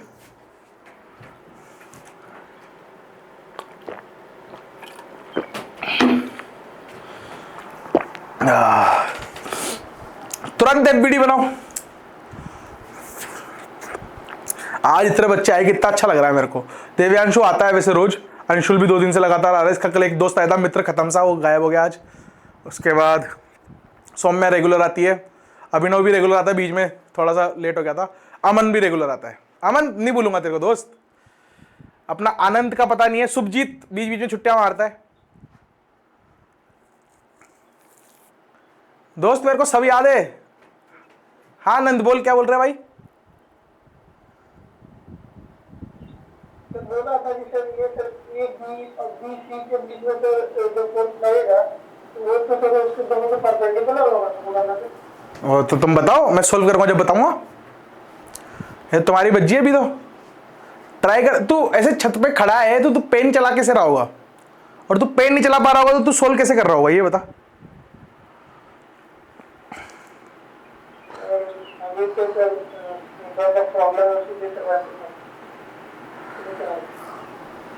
तो लाइटें वाइटें जा रखी है तुम्हारे उधर मौसम की वजह से, हैं? आमी शक्ति बोल जो, आमी शक्ति बोल जो।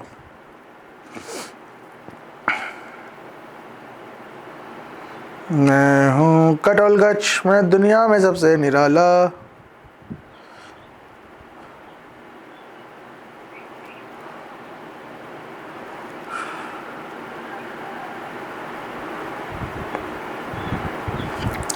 जल्दी कर लो यार। हो चुका है मेरी बज्जी।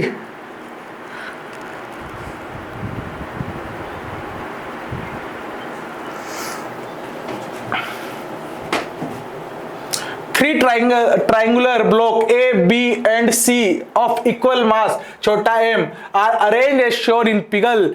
Draw ABD of block A, B and C. Indicate action reaction pair between A, B and BC. ठीक है, पहले तो FBD बना लेते हैं। FBD बनाते हैं। मेरे को पहले A का बनाना, मैं दुनियादारी को छोड़कर A का डायग्राम बनाऊंगा। ये मेरा A है,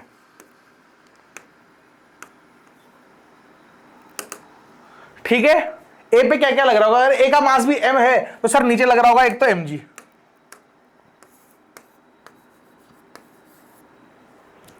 समझे? यहां तक तो कोई लोड नहीं है। mg के बाद और क्या लग रहा होगा? सर एक उधर f है तो एक f लग रहा होगा इस डायरेक्शन में, ऐसे। सही बात है दोस्त।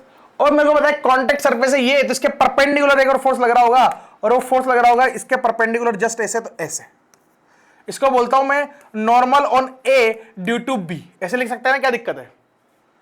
ऐसा क्यों लिखा था कि अपन को फील आए, समझे अपन की क्या लिखा है मैंने। 1 2 3 की जगह अपन ऐसे लिख देते हैं, है ना। वैसे जनरली किताबों में 1 2 3 ऐसे लिखते हैं, पर अपन तो ऐसे लिखेंगे आपसे, है ना। नॉर्मल ऑन ए, ए पे लगा नॉर्मल बी के द्वारा इस डायरेक्शन में। क्लियर दोस्त? मैंने एफ लगा दिया, मैंने एम जी लगा दिया, इस कॉन्टेक्ट की वजह से लगा दिया। क्या मैंने सारे फोर्स लगा दिए? क्या नहीं, एक और बच रहा है। क्या? ये जो ये वाला पॉइंट है, ये सरफेस पे टच है, तो इसकी वजह से भी एक नॉर्मल आ रहा होगा ऊपर की तरफ, ऐसे। ये है normal at A due to surface, इसको एस बोला मैंने। क्लियर? क्या अभी एफबीडी अच्छा बन गया अपना? सॉर्टेड एफबीडी, शाबाश। ये एफबीडी है भाई साहब इसका। ऐसे मेरे को बी को बनाने को बोल रहा है तो बनाना पड़ेगा मेरे को, मजबूरी है मेरी। तो मैं अगर बी का बनाऊंगा तो मैं कैसे बनाऊंगा बी का एफबीडी? सर इस पे देखो, एक तो एमजी लग रहा होगा नीचे, कोई दिक्कत वाली बात नहीं। ये कॉन्टेक्ट सरफेस है, सरफेस के परपेंडिकुलर लग रहा होगा ऐसे, मतलब मैं बोलूंगा normal at B due to A, on B due to A. सही यहां तक? अगर mg लगा तो mg की वजह से एक नॉर्मल भी आया होगा सर, ऊपर आया होगा, तो normal on B due to surface. सही है। और एक कॉन्टेक्ट सरफेस ये भी है, इसकी वजह से भी लगा होगा, तो बोलूंगा यहां पे लगा क्या? Normal at on B due to C. ये एफबीडी, इसके अलावा कोई बच रहा है क्या? कुछ भी नहीं बच रहा। चमका दोस्त? क्लियर है? सबका फंडा क्लियर है? ऐसे मेरे को सी का बनाना था। ओह माय गॉड, सी का भी बनाना पड़ेगा क्या? सी का तुम बना लो यार। देखो सी की बात करते हैं, ये रहा सी। सी की बात करो तो क्या एमजी लगेगा नीचे, एमजी की वजह से लगेगा एक नॉर्मल ऊपर, normal on C due to surface. Wire, ये बढ़िया तरीका है नॉर्मल लिखने का, कंफ्यूजन ही जीरो साली है क्या नहीं है? एक इधर एफ लग रहा होगा तो मैं बोलूंगा इस तरफ सर एफ लग रहा होगा, एफ येलो। सही बात? क्लासिक। इधर एफ लग रहा होगा और ये वाली सरफेस की वजह से एक और इधर लग रहा होगा क्या? Normal on C due to B. Force आ गया, एमजी आ गया, एमजी की वजह से नॉर्मल आ गया, और बी वाले की वजह से इधर आ गया। ये तीनों के एफबीडी हैं। सही है क्या एफबीडी तीनों के? ये ए का था, ये बी का था, साहब ये सी का है।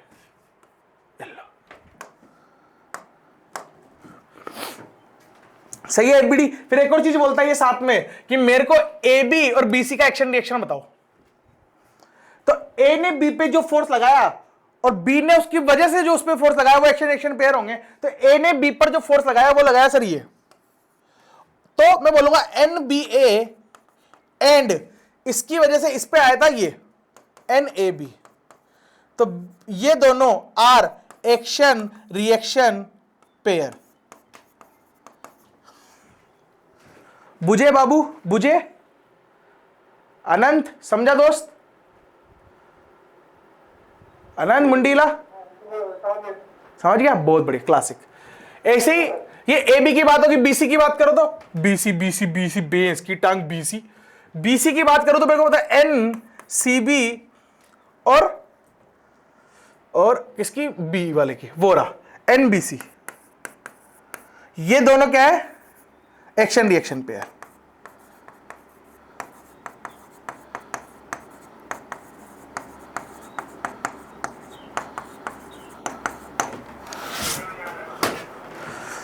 गाइड आंडे बोल रहे हैं किसी के घर पे हैं। अच्छी बात है, वैसे मेरे घर पे भी बहुत बोलते हैं।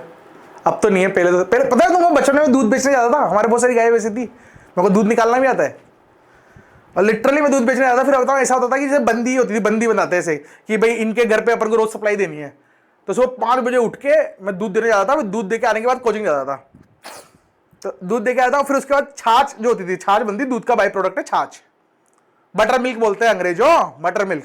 तो जो बटर मिल्क होता है ना, वो बटर मिल्क बेचने के जो पैसे बचते थे वो मेरे ही होते थे, पर वो कब थी, जब मैं दूध सप्लाई करूंगा। तो ऐसी डील कर रखी थी मैंने मेरी मम्मी से। ओ भाई जो रईसी थी मेरे पास, 10-15 रुपए हमेशा जेब में, हमेशा। अब 10-15 रुपए उस टाइम पे रईसी मानी जाती थी। मतलब मैं कतई बड़ा बुजुर्ग नहीं हूं, मैं 26 साल का ही हूं, पर उस टाइम पे वो 10-15 रुपए बहुत बड़ी बात थी मेरे लिए। ठीक है, यहां तक क्लियर सबको? ओके ओके, कोई किसी को लोड नहीं है, होगा तब भी मैं नहीं बता रहा अब, है ना। ये वाला करो।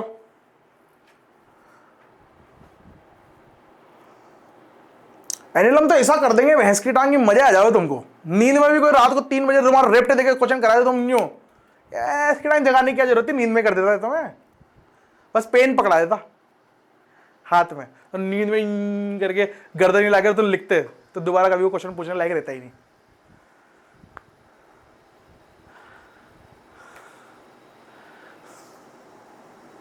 अब भाई एफबीडी का क्वेश्चन है ना, पर मेरे को ये बता दो बस।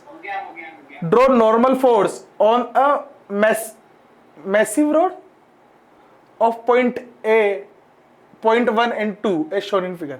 इनका नॉर्मल बनाना है। ये भगवान, ये तो शायद सबसे पहले क्वेश्चन आना चाहिए था, जो सबसे लास्ट में आ गया, है ना। कैसे बनाएंगे सर? कॉन्टेक्ट सरफेस की बात करो, कर ले भाई। ये है कॉन्टेक्ट सरफेस। इस कॉन्टेक्ट सरफेस के परपेंडिकुलर लगेगा, मैं बोलूंगा यहां पे लगा normal on road due to surface, सही है। इसकी बात करो तो ये सरफेस है, इसके परपेंडिकुलर लगेगा तो normal on road due to wall. इसको वॉल बोलते हैं, इसको सरफेस बोलते हैं, सही है ना। अगली बार से ना तुम्हारा एक काम हो रहा है भाई, तुम बताओ मेरे को, ऐसे मेरी राइटिंग जैसे गंदी हो गई तो मेरे को बताओगे सर राइटिंग गंदी हो रही है ना, क्योंकि मैं डायग्राम तो अब सुंदर बनाने लगा हूं, जैसा कि मैंने आज गोले बना के तुमको दिखाए, पर मेरे को लिखावट भी सुंदर करनी है मेरी, है ना। अरे रुक जा, अभी पूरा तो किया ही नहीं था मैंने, और राइटिंग गंदी थी तो मैंने मिटा दिया वापस से। इधर लगेगा नॉर्मल, सुंदर सा एन जो कि बड़ा बदसूरत सा लग रहा है, normal on road due to surface. चलो राइटिंग वाला भूल जाओ यार, नहीं हो पाएगी मेरे से, है ना। इधर बोलेंगे क्या? Normal on road due to wall. इसको मैंने वॉल बोला, इसको मैंने सरफेस बोला, सही है। और कहीं यहां पे लग रहा होगा एमजीबी, तो इसका मास दे तो रखा नहीं सर, ऐसे सिर्फ नॉर्मल ही बनाना है, तो नॉर्मल तो बन गई। ये लो, सिर्फ नॉर्मल की बात करी थी मेरे से, तो मैं तो नॉर्मल बनाऊंगा, मेरी मर्जी, ठीक है ना। अगर तुमसे कोई ऐसे बोल दे कि नॉर्मल की वैल्यू निकालो, तो क्या निकाल सकते हो क्या? है ना। ये मूव कर रही क्या रोड? एक्चुअल में हॉरिजॉन्टल में तो नहीं करेगी, कि करेगी। एक्चुअली क्वेश्चन अनकंप्लीट है। अगर वो बोलता है ये फिक्स्ड है या मूव कर रही है, तो इस हिसाब से ऐसा क्वेश्चन है वैसे अपने शीट में, है ना। शीट लगाओगे तो उसमें मजा आएगा। तुमको ना अपने ऐप में शीट मिल जाती है। अच्छा, एनएलएम की शीट मैंने चढ़ाई नहीं होगी अभी तक, तो आज चढ़ा दूंगा। क्लियर यहां तक? ये क्वेश्चन तो थू है इस पे, तो फिर भी किसी को डाउट है तो पूछ लो, मना तो क्या ही कर लूंगा मैं तुम लोगों से। क्लियर? चलो नेक्स्ट प्रश्न देखते हैं। एक्चुअल में नेक्स्ट प्रश्न ही नहीं नया है, ये पढ़ा दिया मैंने, ये पढ़ा दिया मैंने, है ना, पढ़ा दिया मैंने। चलो ये क्वेश्चन करो। क्वेश्चन नहीं, क्वेश्चन है, अब तुम्हारी भेजी घूम जाएगी। NLM is all about questions. Varieties करनी है अपन को बहुत भयंकर, बस है 100 न्यूटन। ओके, देखते, लेट्स सी। ये बोलता है a block of mass 10 kilo is suspended with a string as shown in figure, find the tension in the string. मेरे दोस्त अनंत, ये छत फिक्स्ड है, ये नीचे नहीं आएगी, है ना। पहली चीज तो अगर ये फिक्स्ड है छत और ये एम 10 किलो का है, तो मैं बोलूंगा 100 न्यूटन लग रहा होगा नीचे। 10 न्यूटन कौन बोल रहा था? ढक्कन कोई तो 10 न्यूटन बोला था ना, 10 न्यूटन कोई तो बोला था ना अंग्रेजी में, 100 न्यूटन बोलता शायद, ठीक है, बहुत बढ़िया। तो अगर मेरे को टेंशन निकालना, तो मेरे को पता है हर पॉइंट पर टेंशन तो सेम होगा सर, होगा कि नहीं होगा? String is a massless, that means her point पे टेंशन सेम होने वाला है। अर्थात मैं किसी पॉइंट पे निकालूं तो मैं सीधा सीधा ऐसे बोलूंगा कि चलो ठीक है भाई साहब, जो इधर टेंशन होगा तो मींस इस डिब्बे का एफबीडी बनाओ अगर, तो सर इस पे लग रहा होगा 100 न्यूटन तो नीचे, और एक टेंशन फोर्स लग रहा होगा ऊपर टी नामक, और ये इक्विलिब्रियम में है, तो मैं बोलूंगा सर टेंशन जो कि 100 न्यूटन के बराबर होगा। थप्पी हो गया। क्लियर यहां तक? क्लियर? शोबोश। नेक्स्ट प्रश्न ये करो। ओ पैस की टांग। थोड़ा लेवल बढ़ रहा है क्या चीजों का? लेवल क्या रसगुल्ला है, बस वेक्टर आना चाहिए, कंपोनेंट करना आना चाहिए, तो ये हो जाएगा, अदरवाइज तुम्हारी जान बाहर आ जाएगी। मैं करके बताऊंगा पहला क्वेश्चन।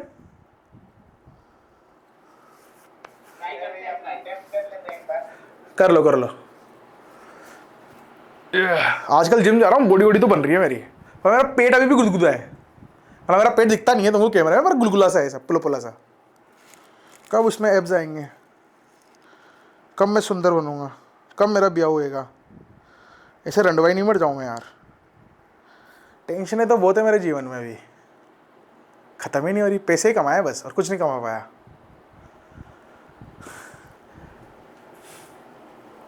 हो रहा है क्या क्वेश्चन? बढ़िया, अच्छा क्वेश्चन है, ये करो। टाइमर चालू। कितना टाइम बाकी मीटिंग एंड होने में? किसी को दिख रहा है क्या टाइम? अभी नहीं दिख रहा है ना? करो करो करो, अभी समय, मतलब समय अपने पास, समय अपने पास, समय अभी बहुत समय है। जैसे वो टाइमर आ जाएगा ना, फिर मेरे को पीडीएफ भी जनरेट करना है। मैक्सिमम तुम्हारे पास 2 से 3 मिनट बाकी है टाइमर चालू होने में, 10 मिनट का।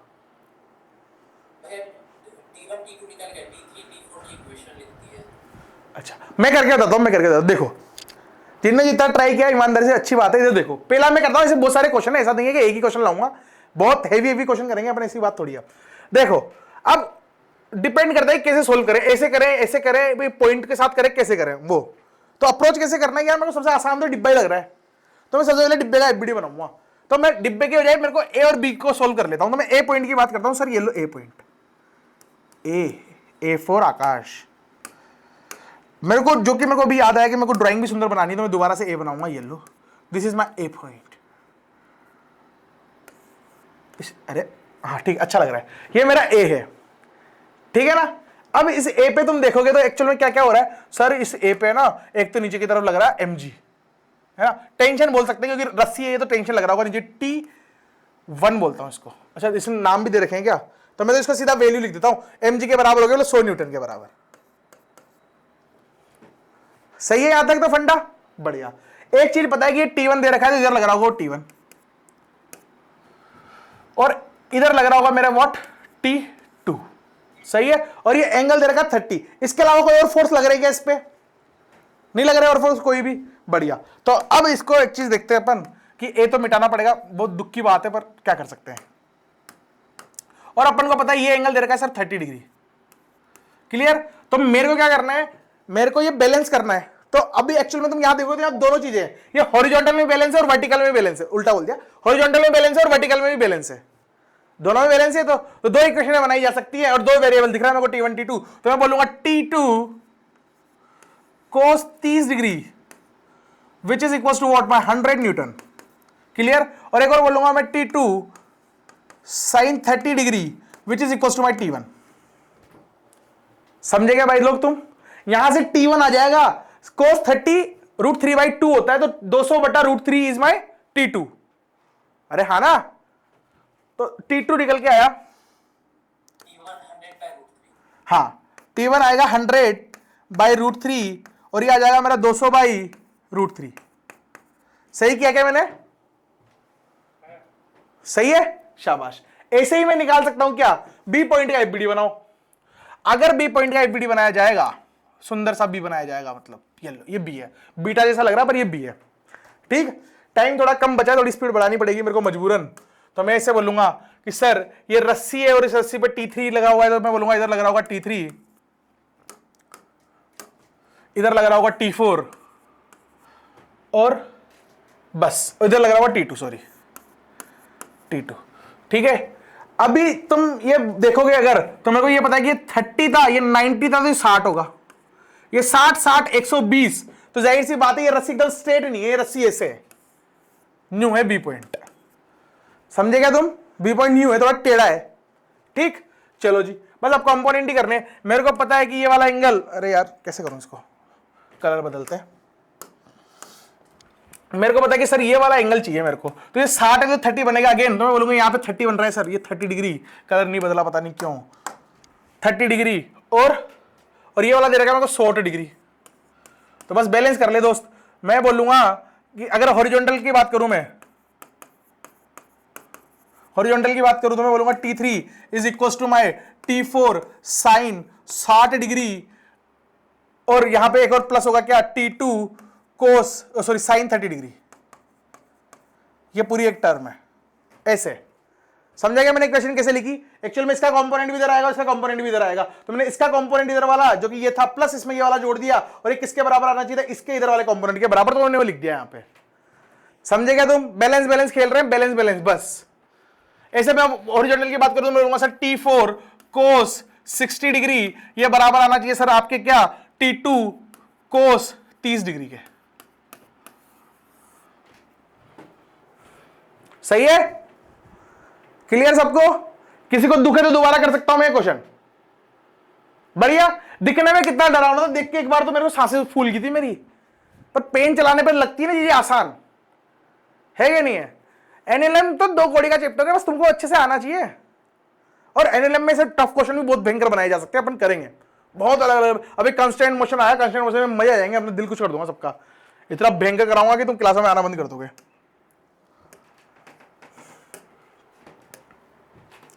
कितना टाइम बच रहा है? 6 मिनट्स। तो बताओ समझ में आया तुमको एनएलएम आज का कि हेवी हो गया? बढ़िया था ना? किसी के जीवन में दुख तो नहीं आ गया? एनएलएम अच्छा चैप्टर है, मजा आएगा एनएलएम करने में। पर मेरे को अंशुल ने आते बोला था सर एनएलएम आसान है। अंशुल बेटा आसान तो नहीं है ना? एक्चुअली तूने आसान ही क्वेश्चन करे होंगे इसलिए आसान है। हाँ मेरा यही तरीका है भाई। मैंने बताऊं पहले भी बच्चों को पढ़ाया वैसे तो, पर मैंने ऐसे ट्यूशन टाइप ही पढ़ाया कि मेरे घर पे आ जाते थे कुछ कुछ बच्चे, मैंने उनको पढ़ाया सारे आईआईटी में। वैसे तुम चाहोगे तो मैं तुम्हारी गूगल मीट वगैरह भी करा सकता हूं उनसे। तो जब मैं उनको पढ़ाता था तो हर बार अलग तरीके से पढ़ाता था मैं उनको। जैसे रिवीजन कराऊंगा तो रिवीजन अलग तरीके से, रिवीजन जब मैंने उनको कराया था तो बहुत शानदार तरीके से कराया था, मेरे को भी बहुत मजा आया उसके बाद। एक्चुअल में इलेक्ट्रोस्टैटिक्स, मॉडर्न फिजिक्स, सेमीकंडक्टर। हाँ पूछे ना मेरे से डाउट, मेरे से तो पूछेगा डाउट तू।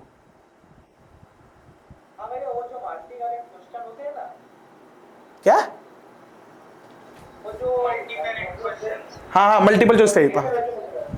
तो मान लीजिए उसमें मेरा मतलब करेक्ट आंसर है ए बी सी, उसमें अगर मैं ए और बी से मार्क किया है तो मेरे को तो नेगेटिव नहीं मिलना चाहिए। मिलेगा ना, नेगेटिव मिलेगा। पार्शियल मार्किंग भी होती है अब तो जेईई एडवांस में। तो टेस्ट में मुझे नेगेटिव मार्क्स देख यार जेईई एडवांस का पैटर्न फिक्स नहीं होता, वो हर साल कुछ भी बोल देता, तो इंस्ट्रक्शन पढ़ने पड़ेंगे तुमको। पहली चीज तो ये समझ है ना, वो उसमें लिखता है कि क्या क्या होगा। जैसे मैंने जब दिया था तो -2 हुई थी है ना, उसके बाद जो मेरे जूनियर ने दिया उसमें पार्शियल मार्किंग थी कि मल्टीपल चॉइस है उनमें से 2 सही किया तो 1 नंबर मिलेगा। हाँ अभी मेरे को नहीं पता,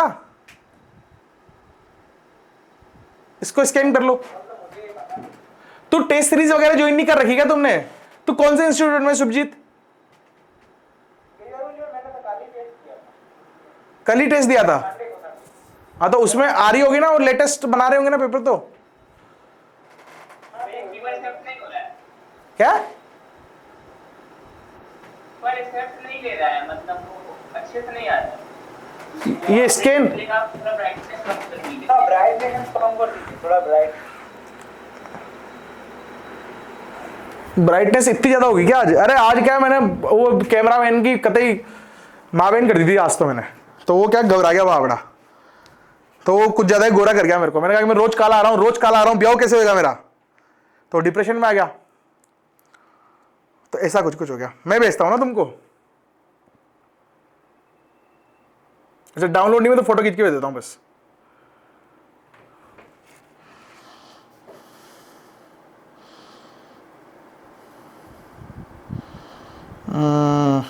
ये रहा ग्रुप, भेज दिए हैं, देख लो, स्कैन कर लो उसमें से। भैया आप फ्री कब होते हो? मैं कभी फ्री नहीं होता भाई, मेरे बहुत काम है। मेरे को मतलब सच बता रहा हूँ, अभी तो बहुत ज्यादा हालत खराब है मेरी, मैं क्लासेस ले पा रहा हूँ, बहुत बड़ी बात है। मेरे भाई बिजनेस भी है मेरा, है ना, तो मेरे को उस पर टाइम देना पड़ता है। जब से मैंने पढ़ाने का चनोना काटना शुरू किया है ना मेरे को, मैं उधर बहुत कम ध्यान दे पा रहा हूँ। मेरी अभी 2-3 दिन पहले एक डील बिगड़ गई, तो मैं थोड़ा सीरियस उधर भी ध्यान देना पड़ेगा ना मेरे को यार। ये मेरा पैशन है, वो मेरी मजबूरी है, दोनों करना जरूरी है। वाह, शायरी बोल दी मैंने, है ना। पैसा तो उधर से आगा, इधर से कौन सा पैसा आ रहा, इधर तो जा रहा आने की जगह। ठीक, किसी को कोई पूछना या कोई फीडबैक देना है तो दे दो। मेरी राइटिंग सुंदर कराने का जिम्मा है पर तुम्हारा, तुम मेरी राइटिंग सुंदर कराओगे। मेरी राइटिंग अच्छी करनी है मेरे को। मैंने एक गणित वाले टीचर देखे थे, पीडब्ल्यू के ही थे वो, बड़े स्मार्ट से हैं, क्या नाम है उनका पता नहीं, कोई तो है। उनकी जो राइटिंग है भाई, जो राइटिंग है, सचिन सर, भैंस की टांग मेरी भेजी घूम गई। मैंने कहा लिख सकता कोई आदमी? मैंने कहा जितने भी इंस्टीट्यूट ने सबको फॉलो कर रखा है, सब्सक्राइब कर रखा है यूट्यूब पे, ताकि मेरे को दिख जाए कैसे कम्युनिकेट करते हैं, कैसा टीचर एक्चुअल में होता कैसा है, संस्कार कैसे होते हैं, क्योंकि मेरे संस्कार तो सही हो नहीं पा रहे अभी तक। तो उनके संस्कार कॉपी करने की कोशिश करता हूँ। संस्कार राइटिंग देख के मैंने उनको अनफॉलो कर दिया। मैंने कहा ऐसे बंदे से कंपटीशन करूंगा ही नहीं जिससे कंपटीशन करने की औकात नहीं है मेरी। भाई राइटिंग वो लिखते हैं क्या, वो एक्चुअल में जो लिख रहे होते हैं ना, तो ऐसे लिखेंगे, सीधा लिखते हैं, बिल्कुल टेढ़ा भी नहीं होता, नीचे भी नहीं लिख पाते वो। मैंने एक शॉर्ट देखा, शॉर्ट के बाद मैंने उनका यूट्यूब पे जाके उनकी वीडियो देखी, लॉन्ग वीडियो जाके, फिर मैंने उनको पूरा देखा कि कैसे लिखते हैं भाई। वो उनकी जो राइटिंग है, मतलब गगनचुंबी राइटिंग है उनकी। उनके हाथों पे पप्पी देनी चाहिए उनकी वाइफ को। पर वो तो मैथ के टीचर है। हाँ तो अरे मैं फिजिक्स वाले टीचर को नहीं देखता किसी को भी, है ना। फिजिक्स वाले टीचर को देख रहा होता ना तो उनकी तरह पढ़ाता। फिर ऐसा तरीका यूट्यूब क्या, तुम कोटा के किसी भी इंस्टीट्यूट में पढ़ लो और किसी भी टीचर से पढ़ लो, ऐसे पढ़ाएगा ही नहीं हो। क्योंकि ये तो अभी आधे घंटे पहले बनाया था मैंने तरीका, कि मैं ऐसे जाऊंगा आज पढ़ाने, ये पढ़ाऊंगा, पहले ये बोलूंगा, वो बोलूंगा। अरे तुम मेरा अभी एनएलएम देखोगे ना यूट्यूब का, उसमें सिक्वेंस ही अलग है, यहाँ सिक्वेंस ही अलग है।